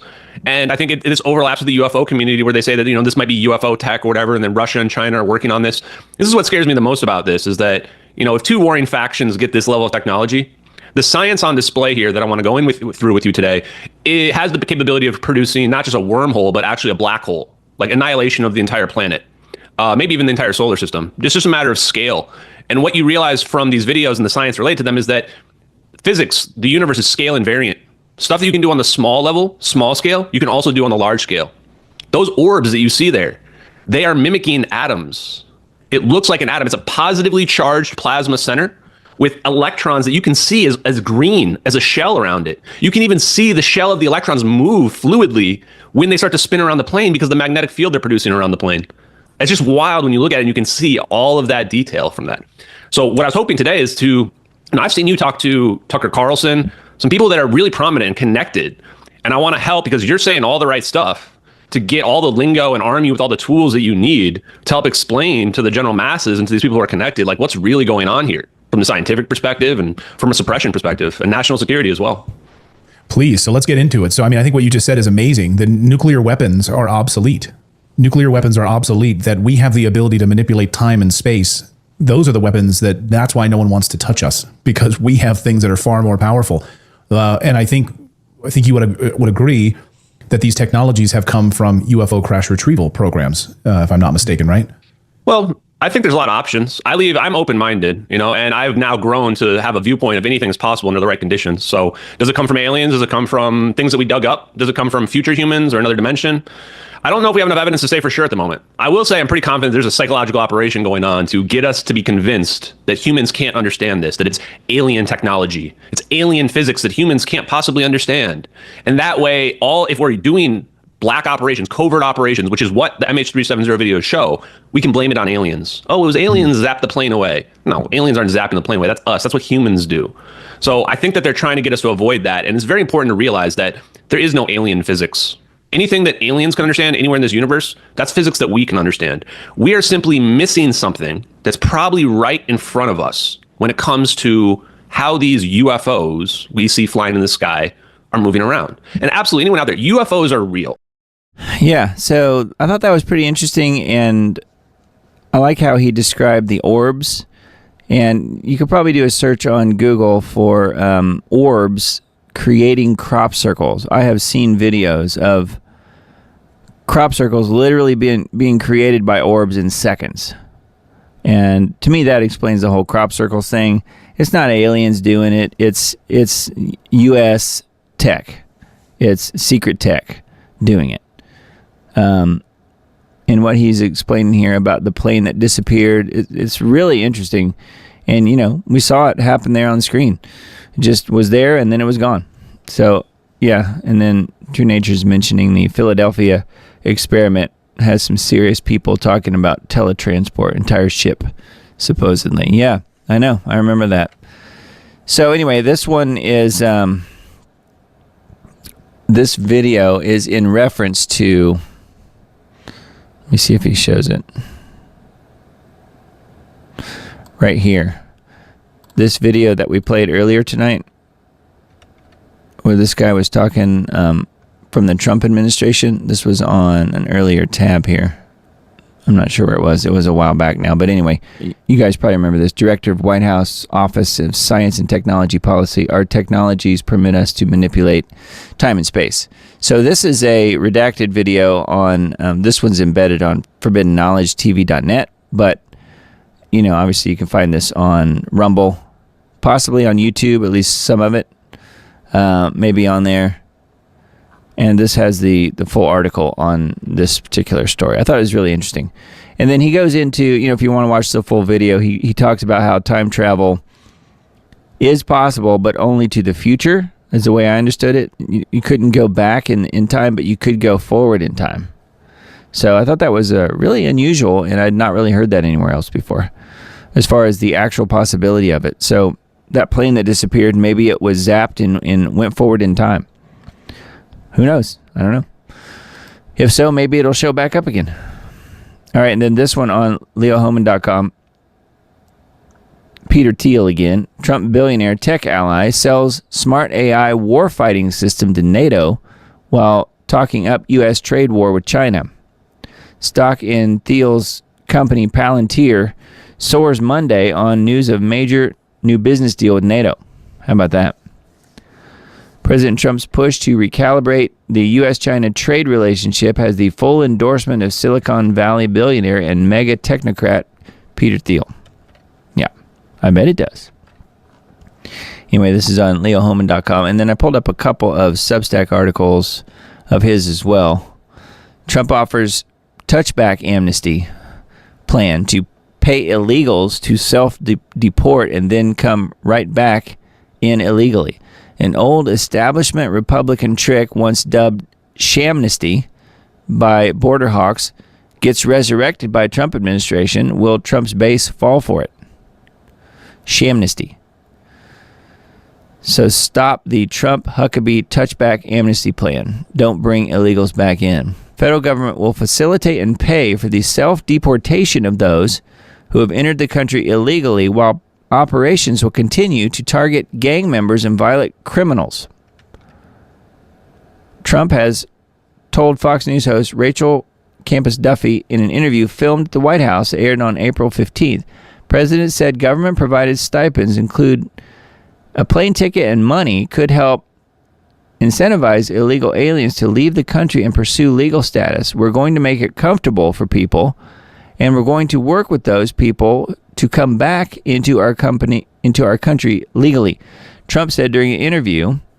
And then if they're good, if we want them back in, we're going to work with them to get them back in as quickly as we can. So they will get paid to leave, and then they turn right around and get an expedited legal return flight back to America. That does not sound good. This is a policy known in some circles as touchback amnesty, and it infuriates border hawks like William Geen, president of Americans for Legal Immigration PAC. Geen says that this amounts to smoke and mirrors being used to hide what is really a policy of amnesty.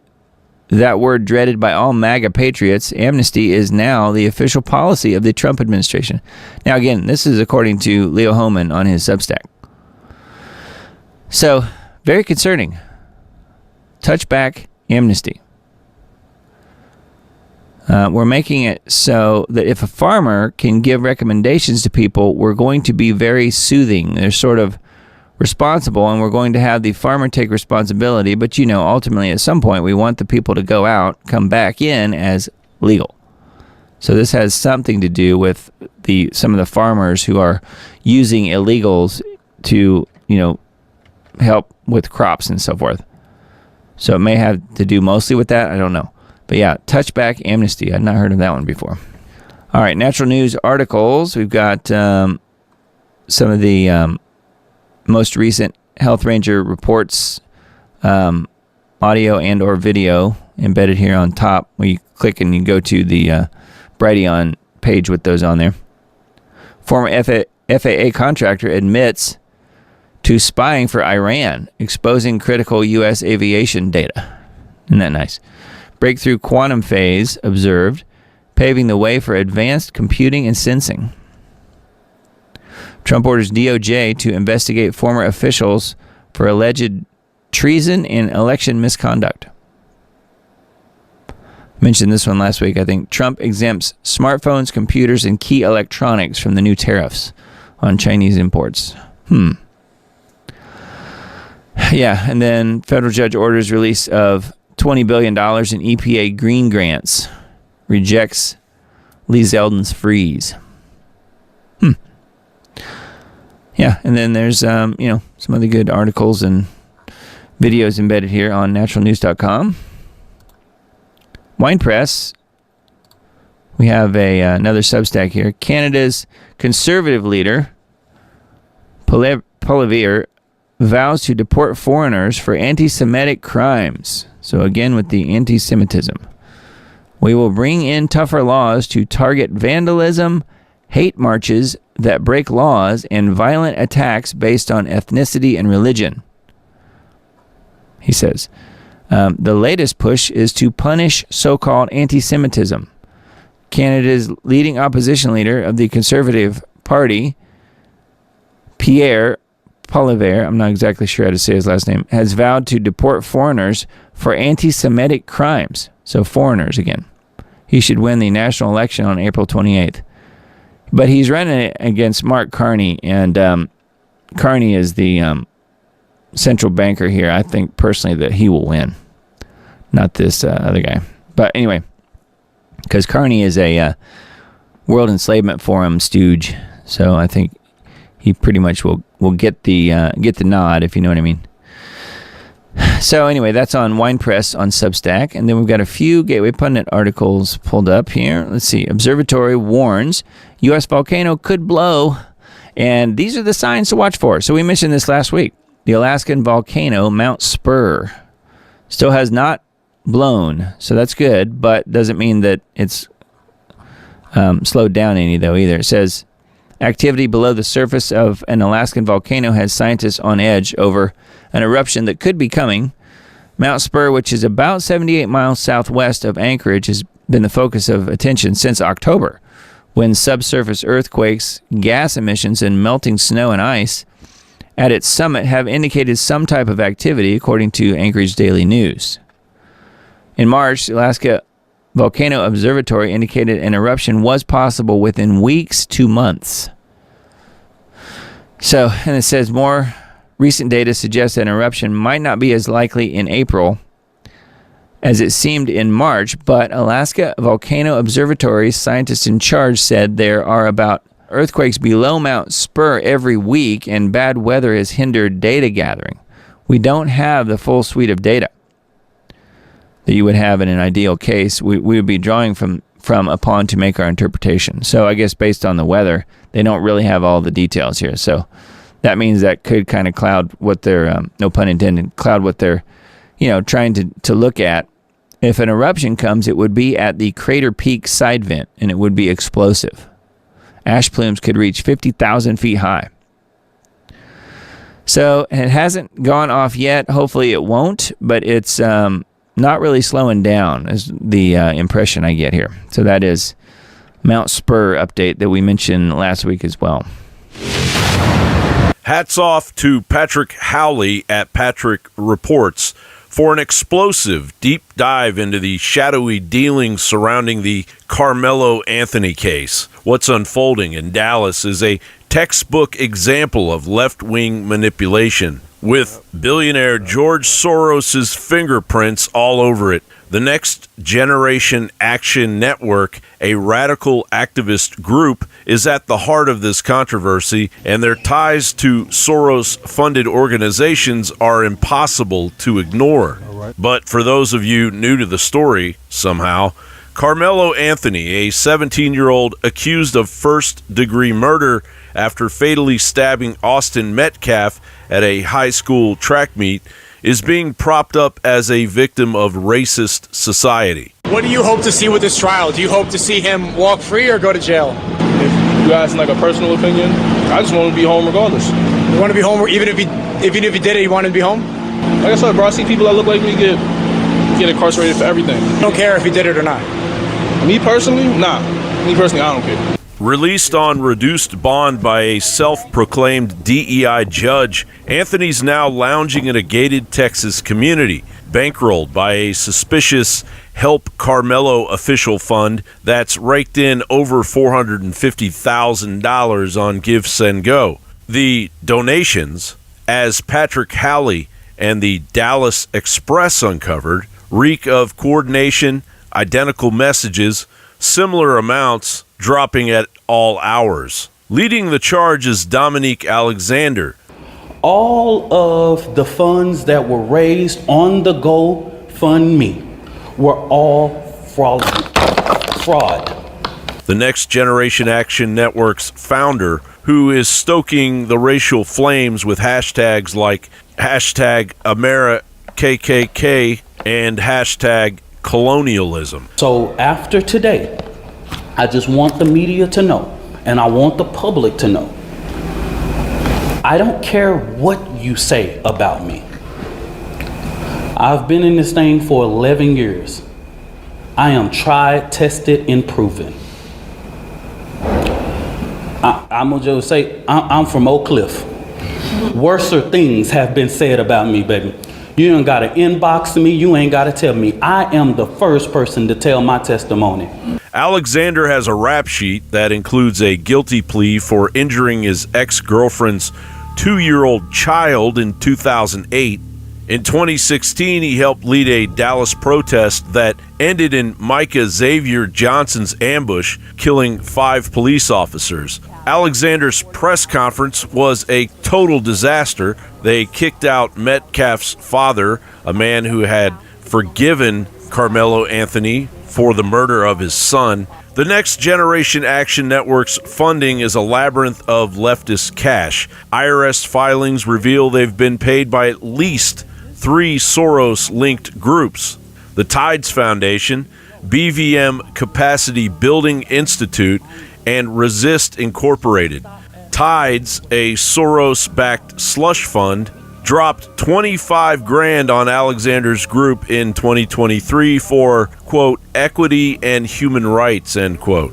BVM Capacity Building Institute, flush with $12 million from Soros's empire, funneled $7,500 to Next Generation in 2023 and $51,000 to their sister, the NGAN Foundation, in 2021. Resist Incorporated, another Soros beneficiary, chipped in $7 grand in 2022. Alexander's group has also dodged accountability with revoked tax-exempt status for failing to file proper 990s under multiple aliases. What we're seeing is a deliberate push to inflame racial tensions and turn a murder case into a national flashpoint. This is a psyop. They want people to go, hey, we're going to peacefully protest in Frisco, Texas. And then they're going to have their agitators there, just like they had their agitators in Charlottesville. Soros and his network are orchestrating yet another summer of unrest, which gives all of us the uneasy gut feeling of a massive distraction to cover something far more nefarious than a manufactured race war. John Bound reporting for InfoWars. Yep, that does appear to be what's going to be happening this summer. Another summer of fiery but peaceful protests. But of course, it won't be anything but fiery and violent like it was in 2020. That appears to be what it's what's being planned for us. Whether or not that happens, I don't know, but they could use this as a catalyst for all of that, of course. All right, a couple of Charles-related things that I came across. UK on edge after mystery drones spotted over King Charles's residence. No-fly zone in place. They're showing, I'm not sure which residence this is. I was thinking they were showing Buckingham Palace here, but that's not what that is. It says Sandringham after incident during visit by Ukraine's Zelensky. The United Kingdom is worried about its king's security. After unidentified drones were seen over Charles's residence in Sandringham. A no-fly zone has been put in place over the king's home after the scare occurred during the Ukrainian leader Zelensky's visit to the estate. So they were flying drones over King Charles's place. Wow. The restrictions were requested by security services on March 4th, days after Charles hosted Zelensky and came into force on March 10th. So Zelensky had already come and gone, it looks like. Transport Secretary signed off on the order that restricts aircraft from flying below 2,000 feet at Sandringham for reasons of public safety and security. No fly zone over Chucky's house. Wow. One of the many houses, I guess.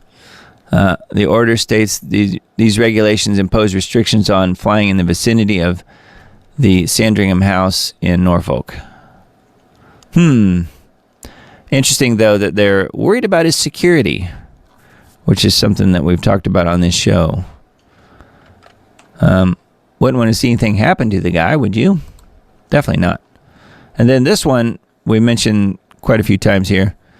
Trump's visit with the king is now slated, supposedly, for September. We'll see if it actually happens that way. Special relationship, quote unquote. Trump to visit the United Kingdom in September. Stay at Windsor Castle and spend time with the royal family. So Charles supposedly will be getting together with Trump in September this year. In the middle of multiple peace negotiations with Ukraine, Iran, and Gaza, dozens of tariff and trade negotiations, and a series of territorial disputes like in Greenland and the Panama Canal, there arose yesterday a development of a more traditional foreign relation piece of news dealing with the U.S. special relationship with the UK. Trump is set to travel to Britain in September, paying a visit to Windsor Castle and spend time with the royal family. Yeah, it always seems like stuff happens in September. Anyway, something to watch for, I guess. And I guess we'll have to all guess between now and then if whether or not the United States will become part of the Commonwealth. Let's hope not. I think he was just trolling people. I don't think he was serious about that, but you just never know, do you? All right, and then a Not the Bee article. Watch the praise and worship happening in the White House this Holy Week. Over the last few days, there's been so much praise and worship of Jesus Christ happening in Washington, D.C., and we just love to see it, I would say, but don't get your hopes up. And then this article here says, okay, Paula White is beyond cringe, but otherwise, this is good to see. I won't bother playing the Paula White clip for you. Here's a group from Liberty University invited to sing and singing about Jesus, so that's good. Here are staffers of the White House joining in on a singing of Amazing Grace on Thursday night. And here is what Trump said about it. 3 days later, Christ's followers found the empty tomb. Jesus had defeated darkness and death and promised new life to all of humankind. And that's what we celebrate each year at Easter as we joyfully proclaim on Sunday, He is risen. The death and resurrection of Jesus are the essence of the Christian faith. Whether rich or poor, healthy or sick, young or old, or in times of peace or war, Christians everywhere find solace and hope in the knowledge that Christ died for them and that they could be united with Him in heaven. And that's what we want. That's what we all want. The miracles of Holy Week set in motion a transformation in human existence. Countless millions of Americans have been moved by Christ's example to heal the sick, defend their families, lift up their communities, and make our country stronger, better, and greater than ever before. All right. Well, I personally have not really heard President Trump mention Christ very many times, and he did there. I thought that was pretty interesting. And it says, last year at this time, the Trans Day of Visibility was what was celebrated at the White House. 2024 was more than an election. It was an exorcism. Yeah, well, let's hope we didn't bring in some other craziness that we don't really want, though, you know? But anyway, I thought that was pretty interesting. That was on Not the Bee. And then this is another very similar clip. As we approach this joyous Easter Sunday, I want to wish Christians everywhere a happy and beautiful, blessed holiday. America is a nation of believers. We need God. We want God. And with his help, we will make our nation stronger. That was what he said in this clip. So, anyway, good news as far as that goes. I mean, you know, you can choose whether or not you believe that he believes it. I don't know. But at least he is not putting out the Trans Day of Visibility. I think that's good news. I came across this as a pretty neat little meme, I guess you could call it. Obviously, it looks like a receipt from the store or something like that. Jesus paid it all. Sin has listed as paid. Shame is also listed as paid. Pain, past mistakes, rejection and loneliness, slavery to sin, and spiritual death all paid. Amount due, $0. Change, $0. Subtotal, $0. Grand total, $0. For the wages of sin is death, but the gift of God is eternal life in Christ Jesus our Lord. Romans 6:23. Anyway, I thought that was kind of neat. Looks like a printed receipt from a store. But very accurate. Yeah, inspiring words from Trump, Susan says. Yeah, I think so too. And again, I've never really heard him even mention Jesus before, and he did several times during this whole Easter thing. Doesn't mean that I necessarily believe that he's a Christian. I'm just saying at least it was being stated, if nothing else. All right, and then the modernity.news articles that I pulled up. This one, Tolerant Left. Kent State University displays Trump's head on a pike.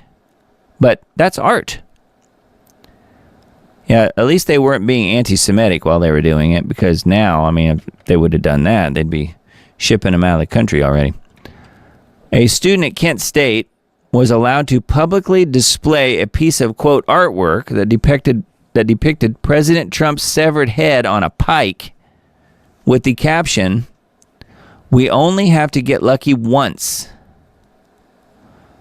So that is art. Can't you just feel the tolerance and joy?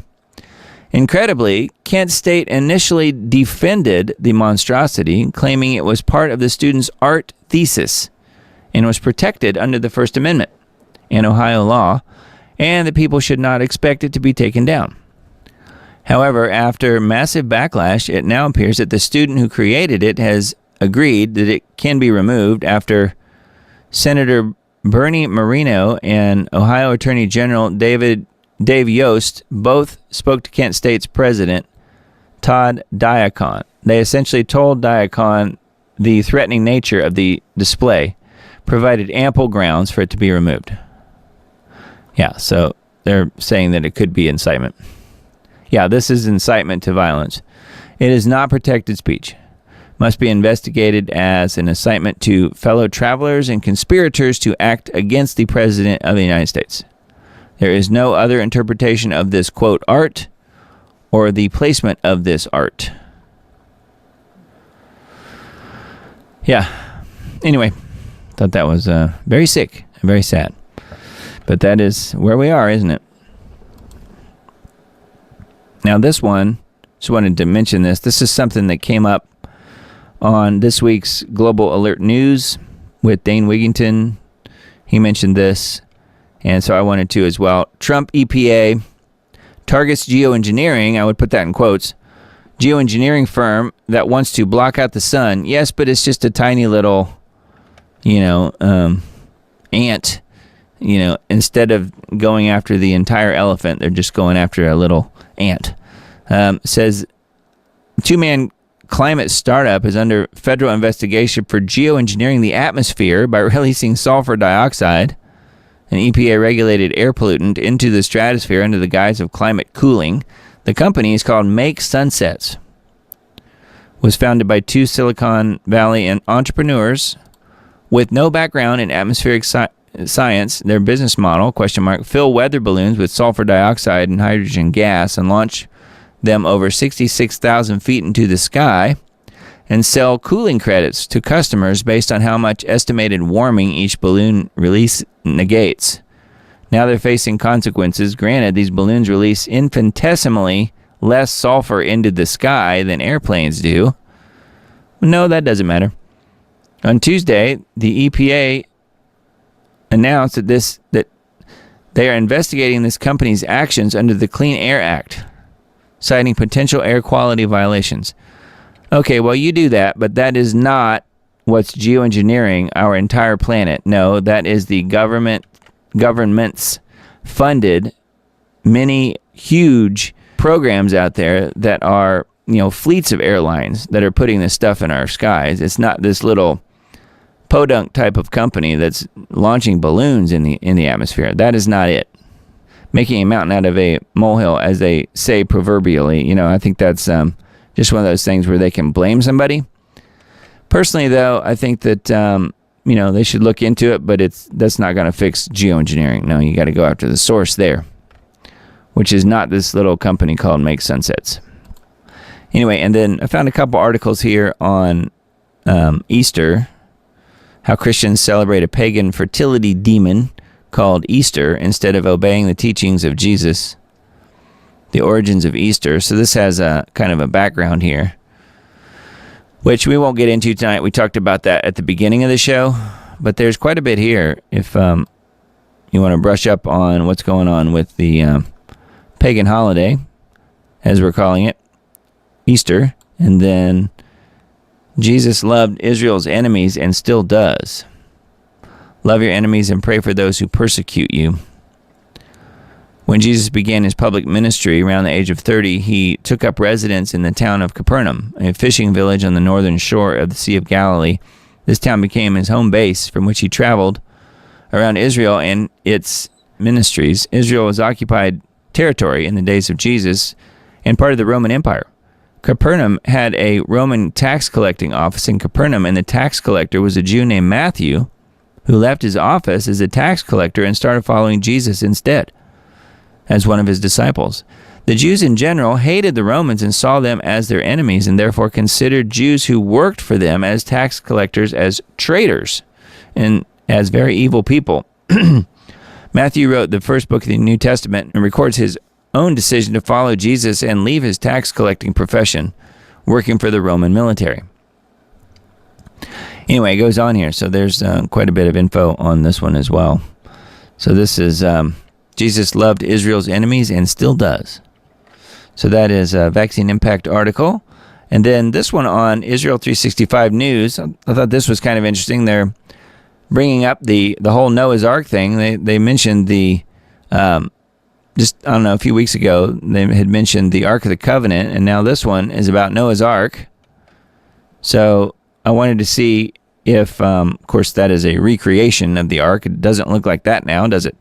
Scientists plan on excavating Noah's Ark site after more research. So I saw this and I'm like, okay, well, are they going to show us the actual location here, or are they going to show us something that they are pretending is the actual location of Noah's Ark? But no, they actually got it right. So forget this picture.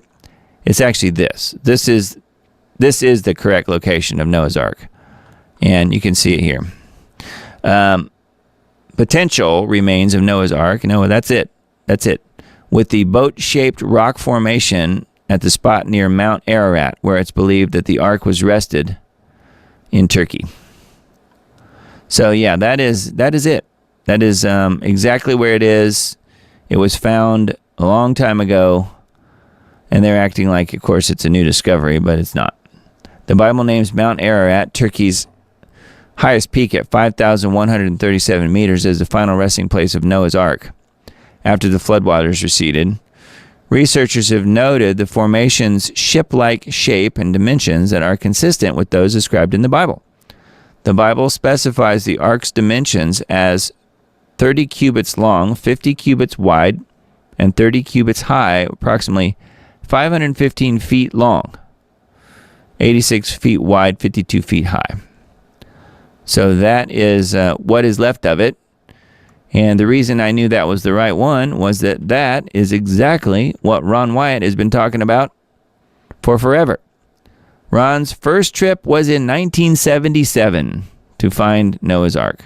10 years later, in 87, he was a guest of honor by the Turkish government when they decided to make the site and the surrounding area a national park in Turkey. There it is right there.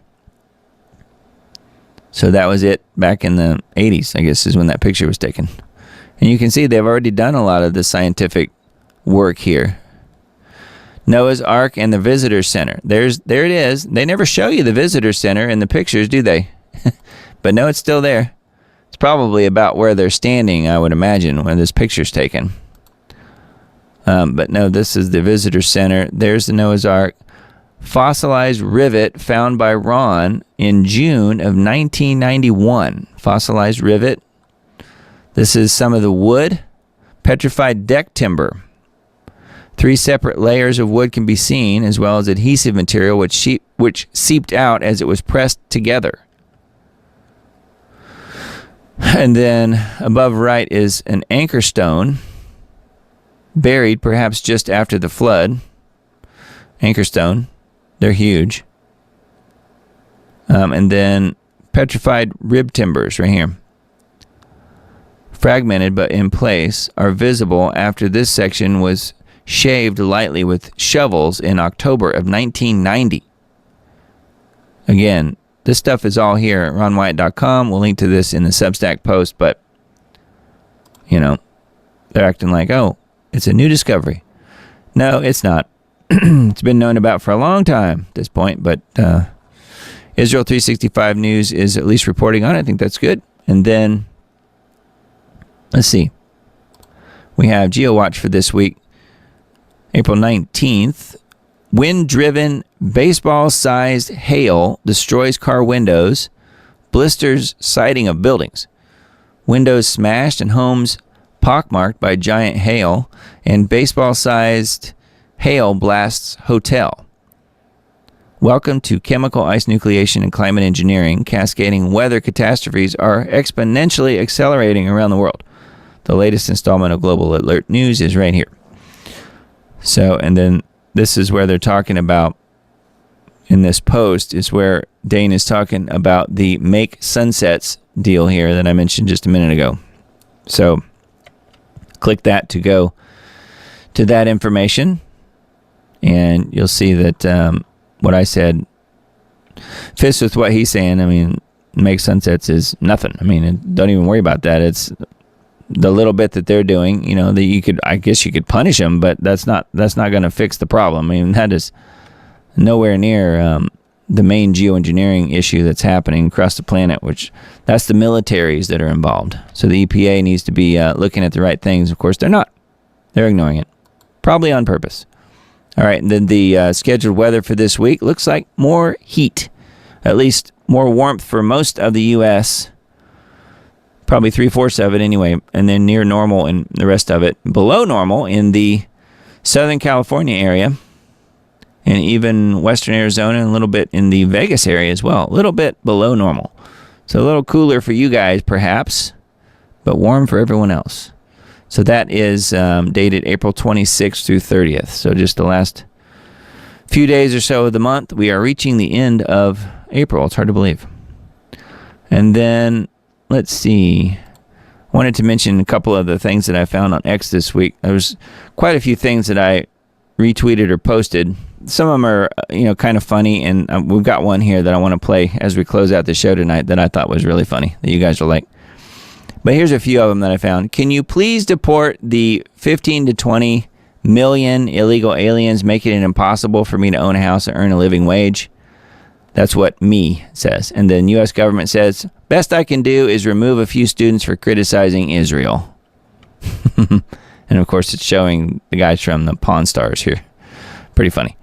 And then the Trump post about the crucifixion of Jesus. This was another thing that I was a little surprised to see him put out, talking about Jesus and crucifixion, God's only begotten Son, our Lord and Savior, Jesus Christ. On Easter Sunday, we celebrate his glorious resurrection and proclaim as Christians, as we've done for nearly 2,000 years, he is risen. That was literally what Trump posted on his Truth Social. Through the pain and sacrifice of Jesus on the cross, we saw God's boundless love and devotion to all humanity, and that moment of his resurrection, history was forever changed with the promise of everlasting life. As we approach Easter, I want to wish Christians everywhere a happy and very blessed holiday. America is a nation of believers. We need God. We want God, and with his help, we will make our nation stronger, safer, greater, and more prosperous than ever before. Anyway, so I thought that was pretty interesting that he's out there talking about that. Now, that's the last we will hear of it, believe me, I'm sure, but it's interesting that he's talking about Jesus, though, at least in posts and in the various Easter clips that we've seen. Thought this was kind of funny. Mark Carney claims to be Team Canada, but he seems awfully cozy with China, the World Economic Forum, and the UN. So this Elmo here is Carney, and he is debating whether or not to take part in having some nice natural fruit, which has the Canadian flag, or to stick his face into a, looks like a, I don't know, a pile of sugar? I don't know what it is exactly, but that has the World Economic Forum flag and the Chinese flag and the UN flag. And of course, he buries his entire face in the pile of sugar. So that makes sense. And then let's see here. Yeah, here's where I said that the whole thing with the astronauts, the ladies pretending to be astronauts. I said I think they call it falling with style.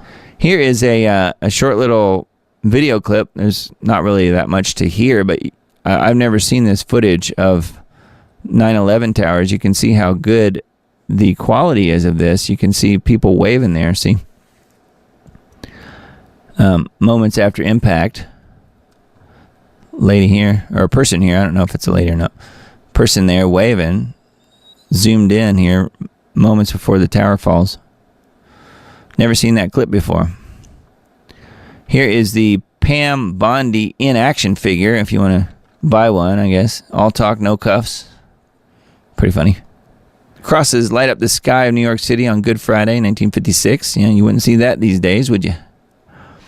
This one's pretty cool. It's an under 2-minute clip. I won't bother playing it, but you guys can check it out. It's about Tartaria going mainstream.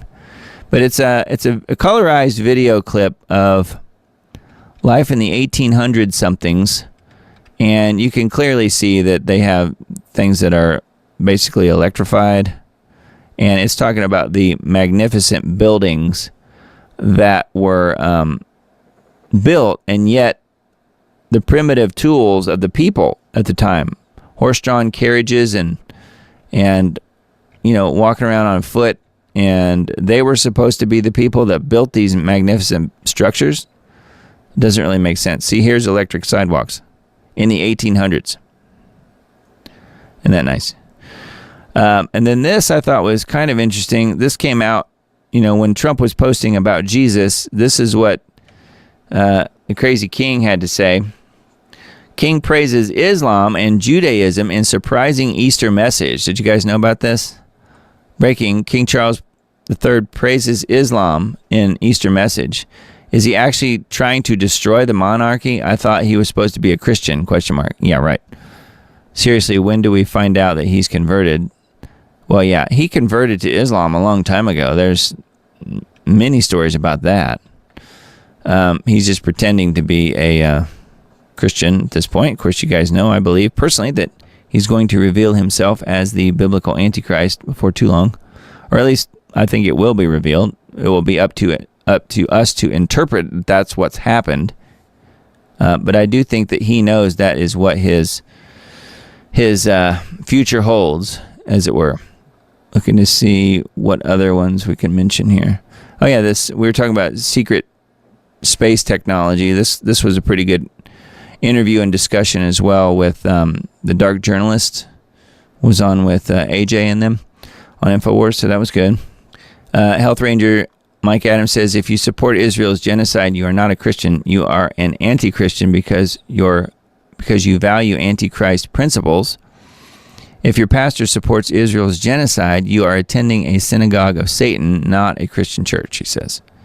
We have to go back to December 23rd, 1913 to stop the creation of the Federal Reserve, says Marty and Doc. So, not a bad idea. Maybe we can get the orbs to help us. But no, you can't go backwards. You can only go forwards, according to what the guy said earlier.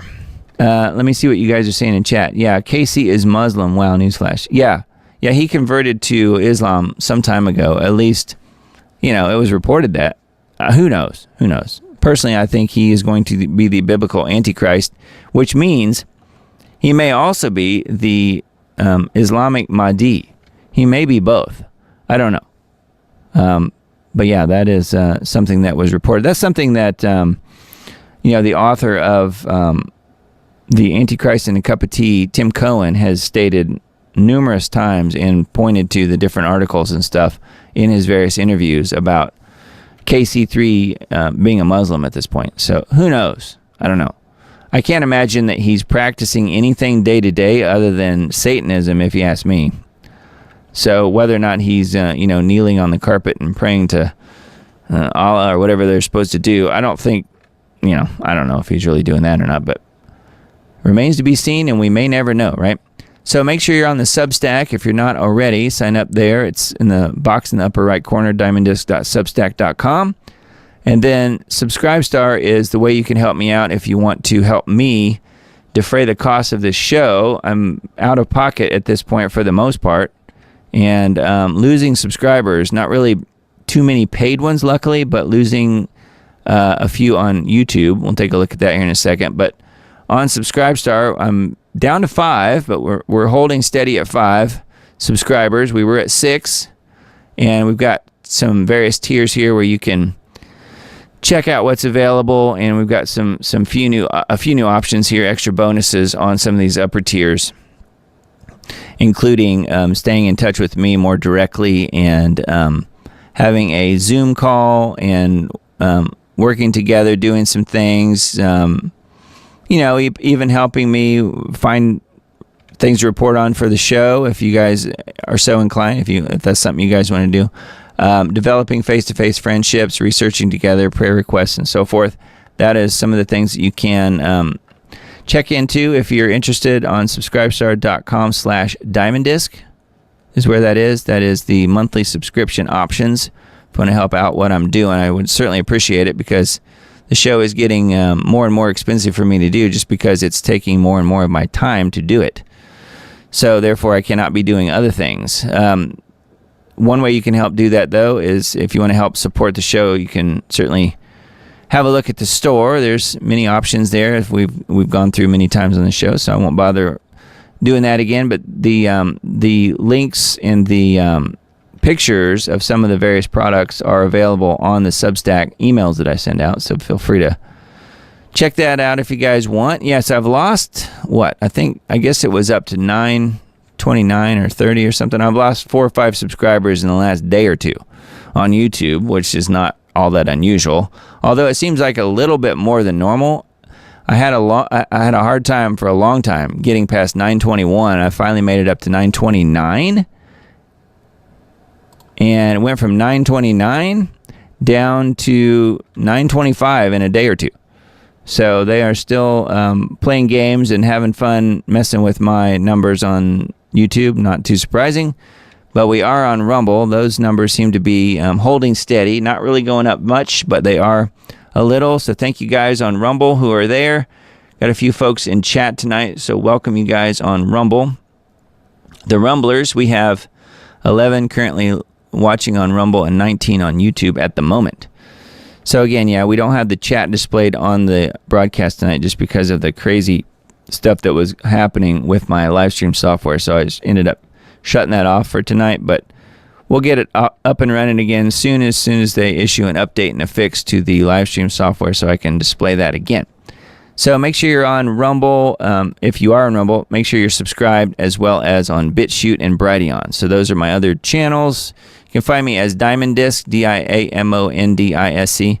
It's my company, and you can hopefully find that pretty easily on these channels. You can probably also search for the Diamond Report, and it should come up if you happen to be on these various platforms. Had pretty good response on my show last week on Brighteon. Don't typically get 130 views on a video on Brighteon, but did last week, so that was good. And then BitChute last week, we had 223 on the show last week and almost 100 on Rumble, which that's actually down a little bit. So feel free to subscribe there. And then we've got the band group that we have that I mention every week, and we've got 96 total in there. I guess we lost somebody on band, but it's band.us at the Diamond Report is where that is. And the link is in chat. So thank you, Emily, for posting that link, and also Subscribestar and the store and whatever else you posted in there. So yes, thank you for doing that. Those links are there, and yeah, they're on the screen. They're up there in the upper right corner up there. So feel free to take advantage of that. You would certainly be helping me out if you subscribed in any way and share the show. That is what you can do to really help me. If you don't have any money to spend, I totally get it, and no pressure. Like I always say, no pressure. But thank you guys for all the paid subscribers. You know who you are. Got 12, I think, total on Substack and 5 on Subscribestar. So you guys are really helping me out a lot by helping me to, like I said, defray the cost of doing the show, and it's taking more and more of my time each week. But I'm glad to do it, and hope you guys are pleased with the show. Each week we try and cover a lot of different bases on this show. And note, there were no commercials in this show ever, not once, never. And I don't want to have any sponsors, so that means you guys will have to help me pay for the show a little bit, at least, if you can, because otherwise it's completely out of my pocket, and plus I'm spending a lot of time to put this show together. I'm not complaining, I'm just saying how it is. So I don't want to force commercials on you. I don't want to sell anything. I don't want to promote anything other than what I'm doing, and I feel like that's the best way to go. And so, therefore, in order to do that, I need your help. So thank you guys for those who have stepped up and are doing that. And again, you know who you are, and so do I, and I really appreciate it very much. So prayerfully consider that. That's all I have left to say on that, and then we'll do the next show next week. I guess it'll be, the 27th, last show for April.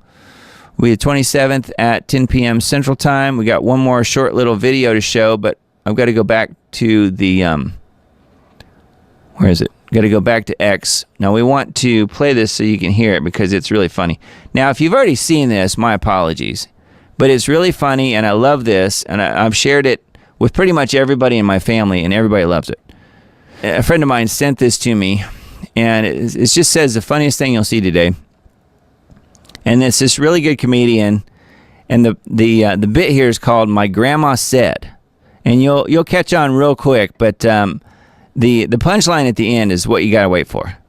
So blessings to all, and thank you all for being here tonight. Thank you so much for your time. It really means a lot to me, and just know that you guys are going to be in my prayers this week. I hope you will have me in your prayers as well. Pray for myself. Pray for my family. Pray for the show, the Diamond Report. Most of all, just continue to pray for our world. I mean, man, what a mess we are all in at this point. It doesn't seem to be getting any better, does it? We are definitely in the end times, if you ask me. All right, well, let's take a look at this video. And again, love you guys, and we'll see you again next week. Blessings to you all. And here we go. It's called "My Grandma Said You Only Have 2 Things to Worry About." Grandma said there are only 2 things in life that you worry about: whether you're healthy or whether you're sick. If you're healthy, you ain't got nothing to worry about. But if you're sick, you got 2 things to worry about: whether you're going to get better, whether you're going to get worse. You get better, you ain't got nothing to worry about. But if you get worse, you got two things to worry about. Whether you're gonna live, whether you're gonna die. If you live, you ain't got nothing to worry about. But if you die, you got two things. Whether you're going to heaven, whether you're going to hell. If you go to heaven,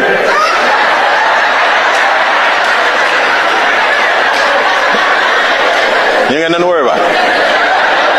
But if you go to hell, you got two things to worry about. Original or extra crispy? That's the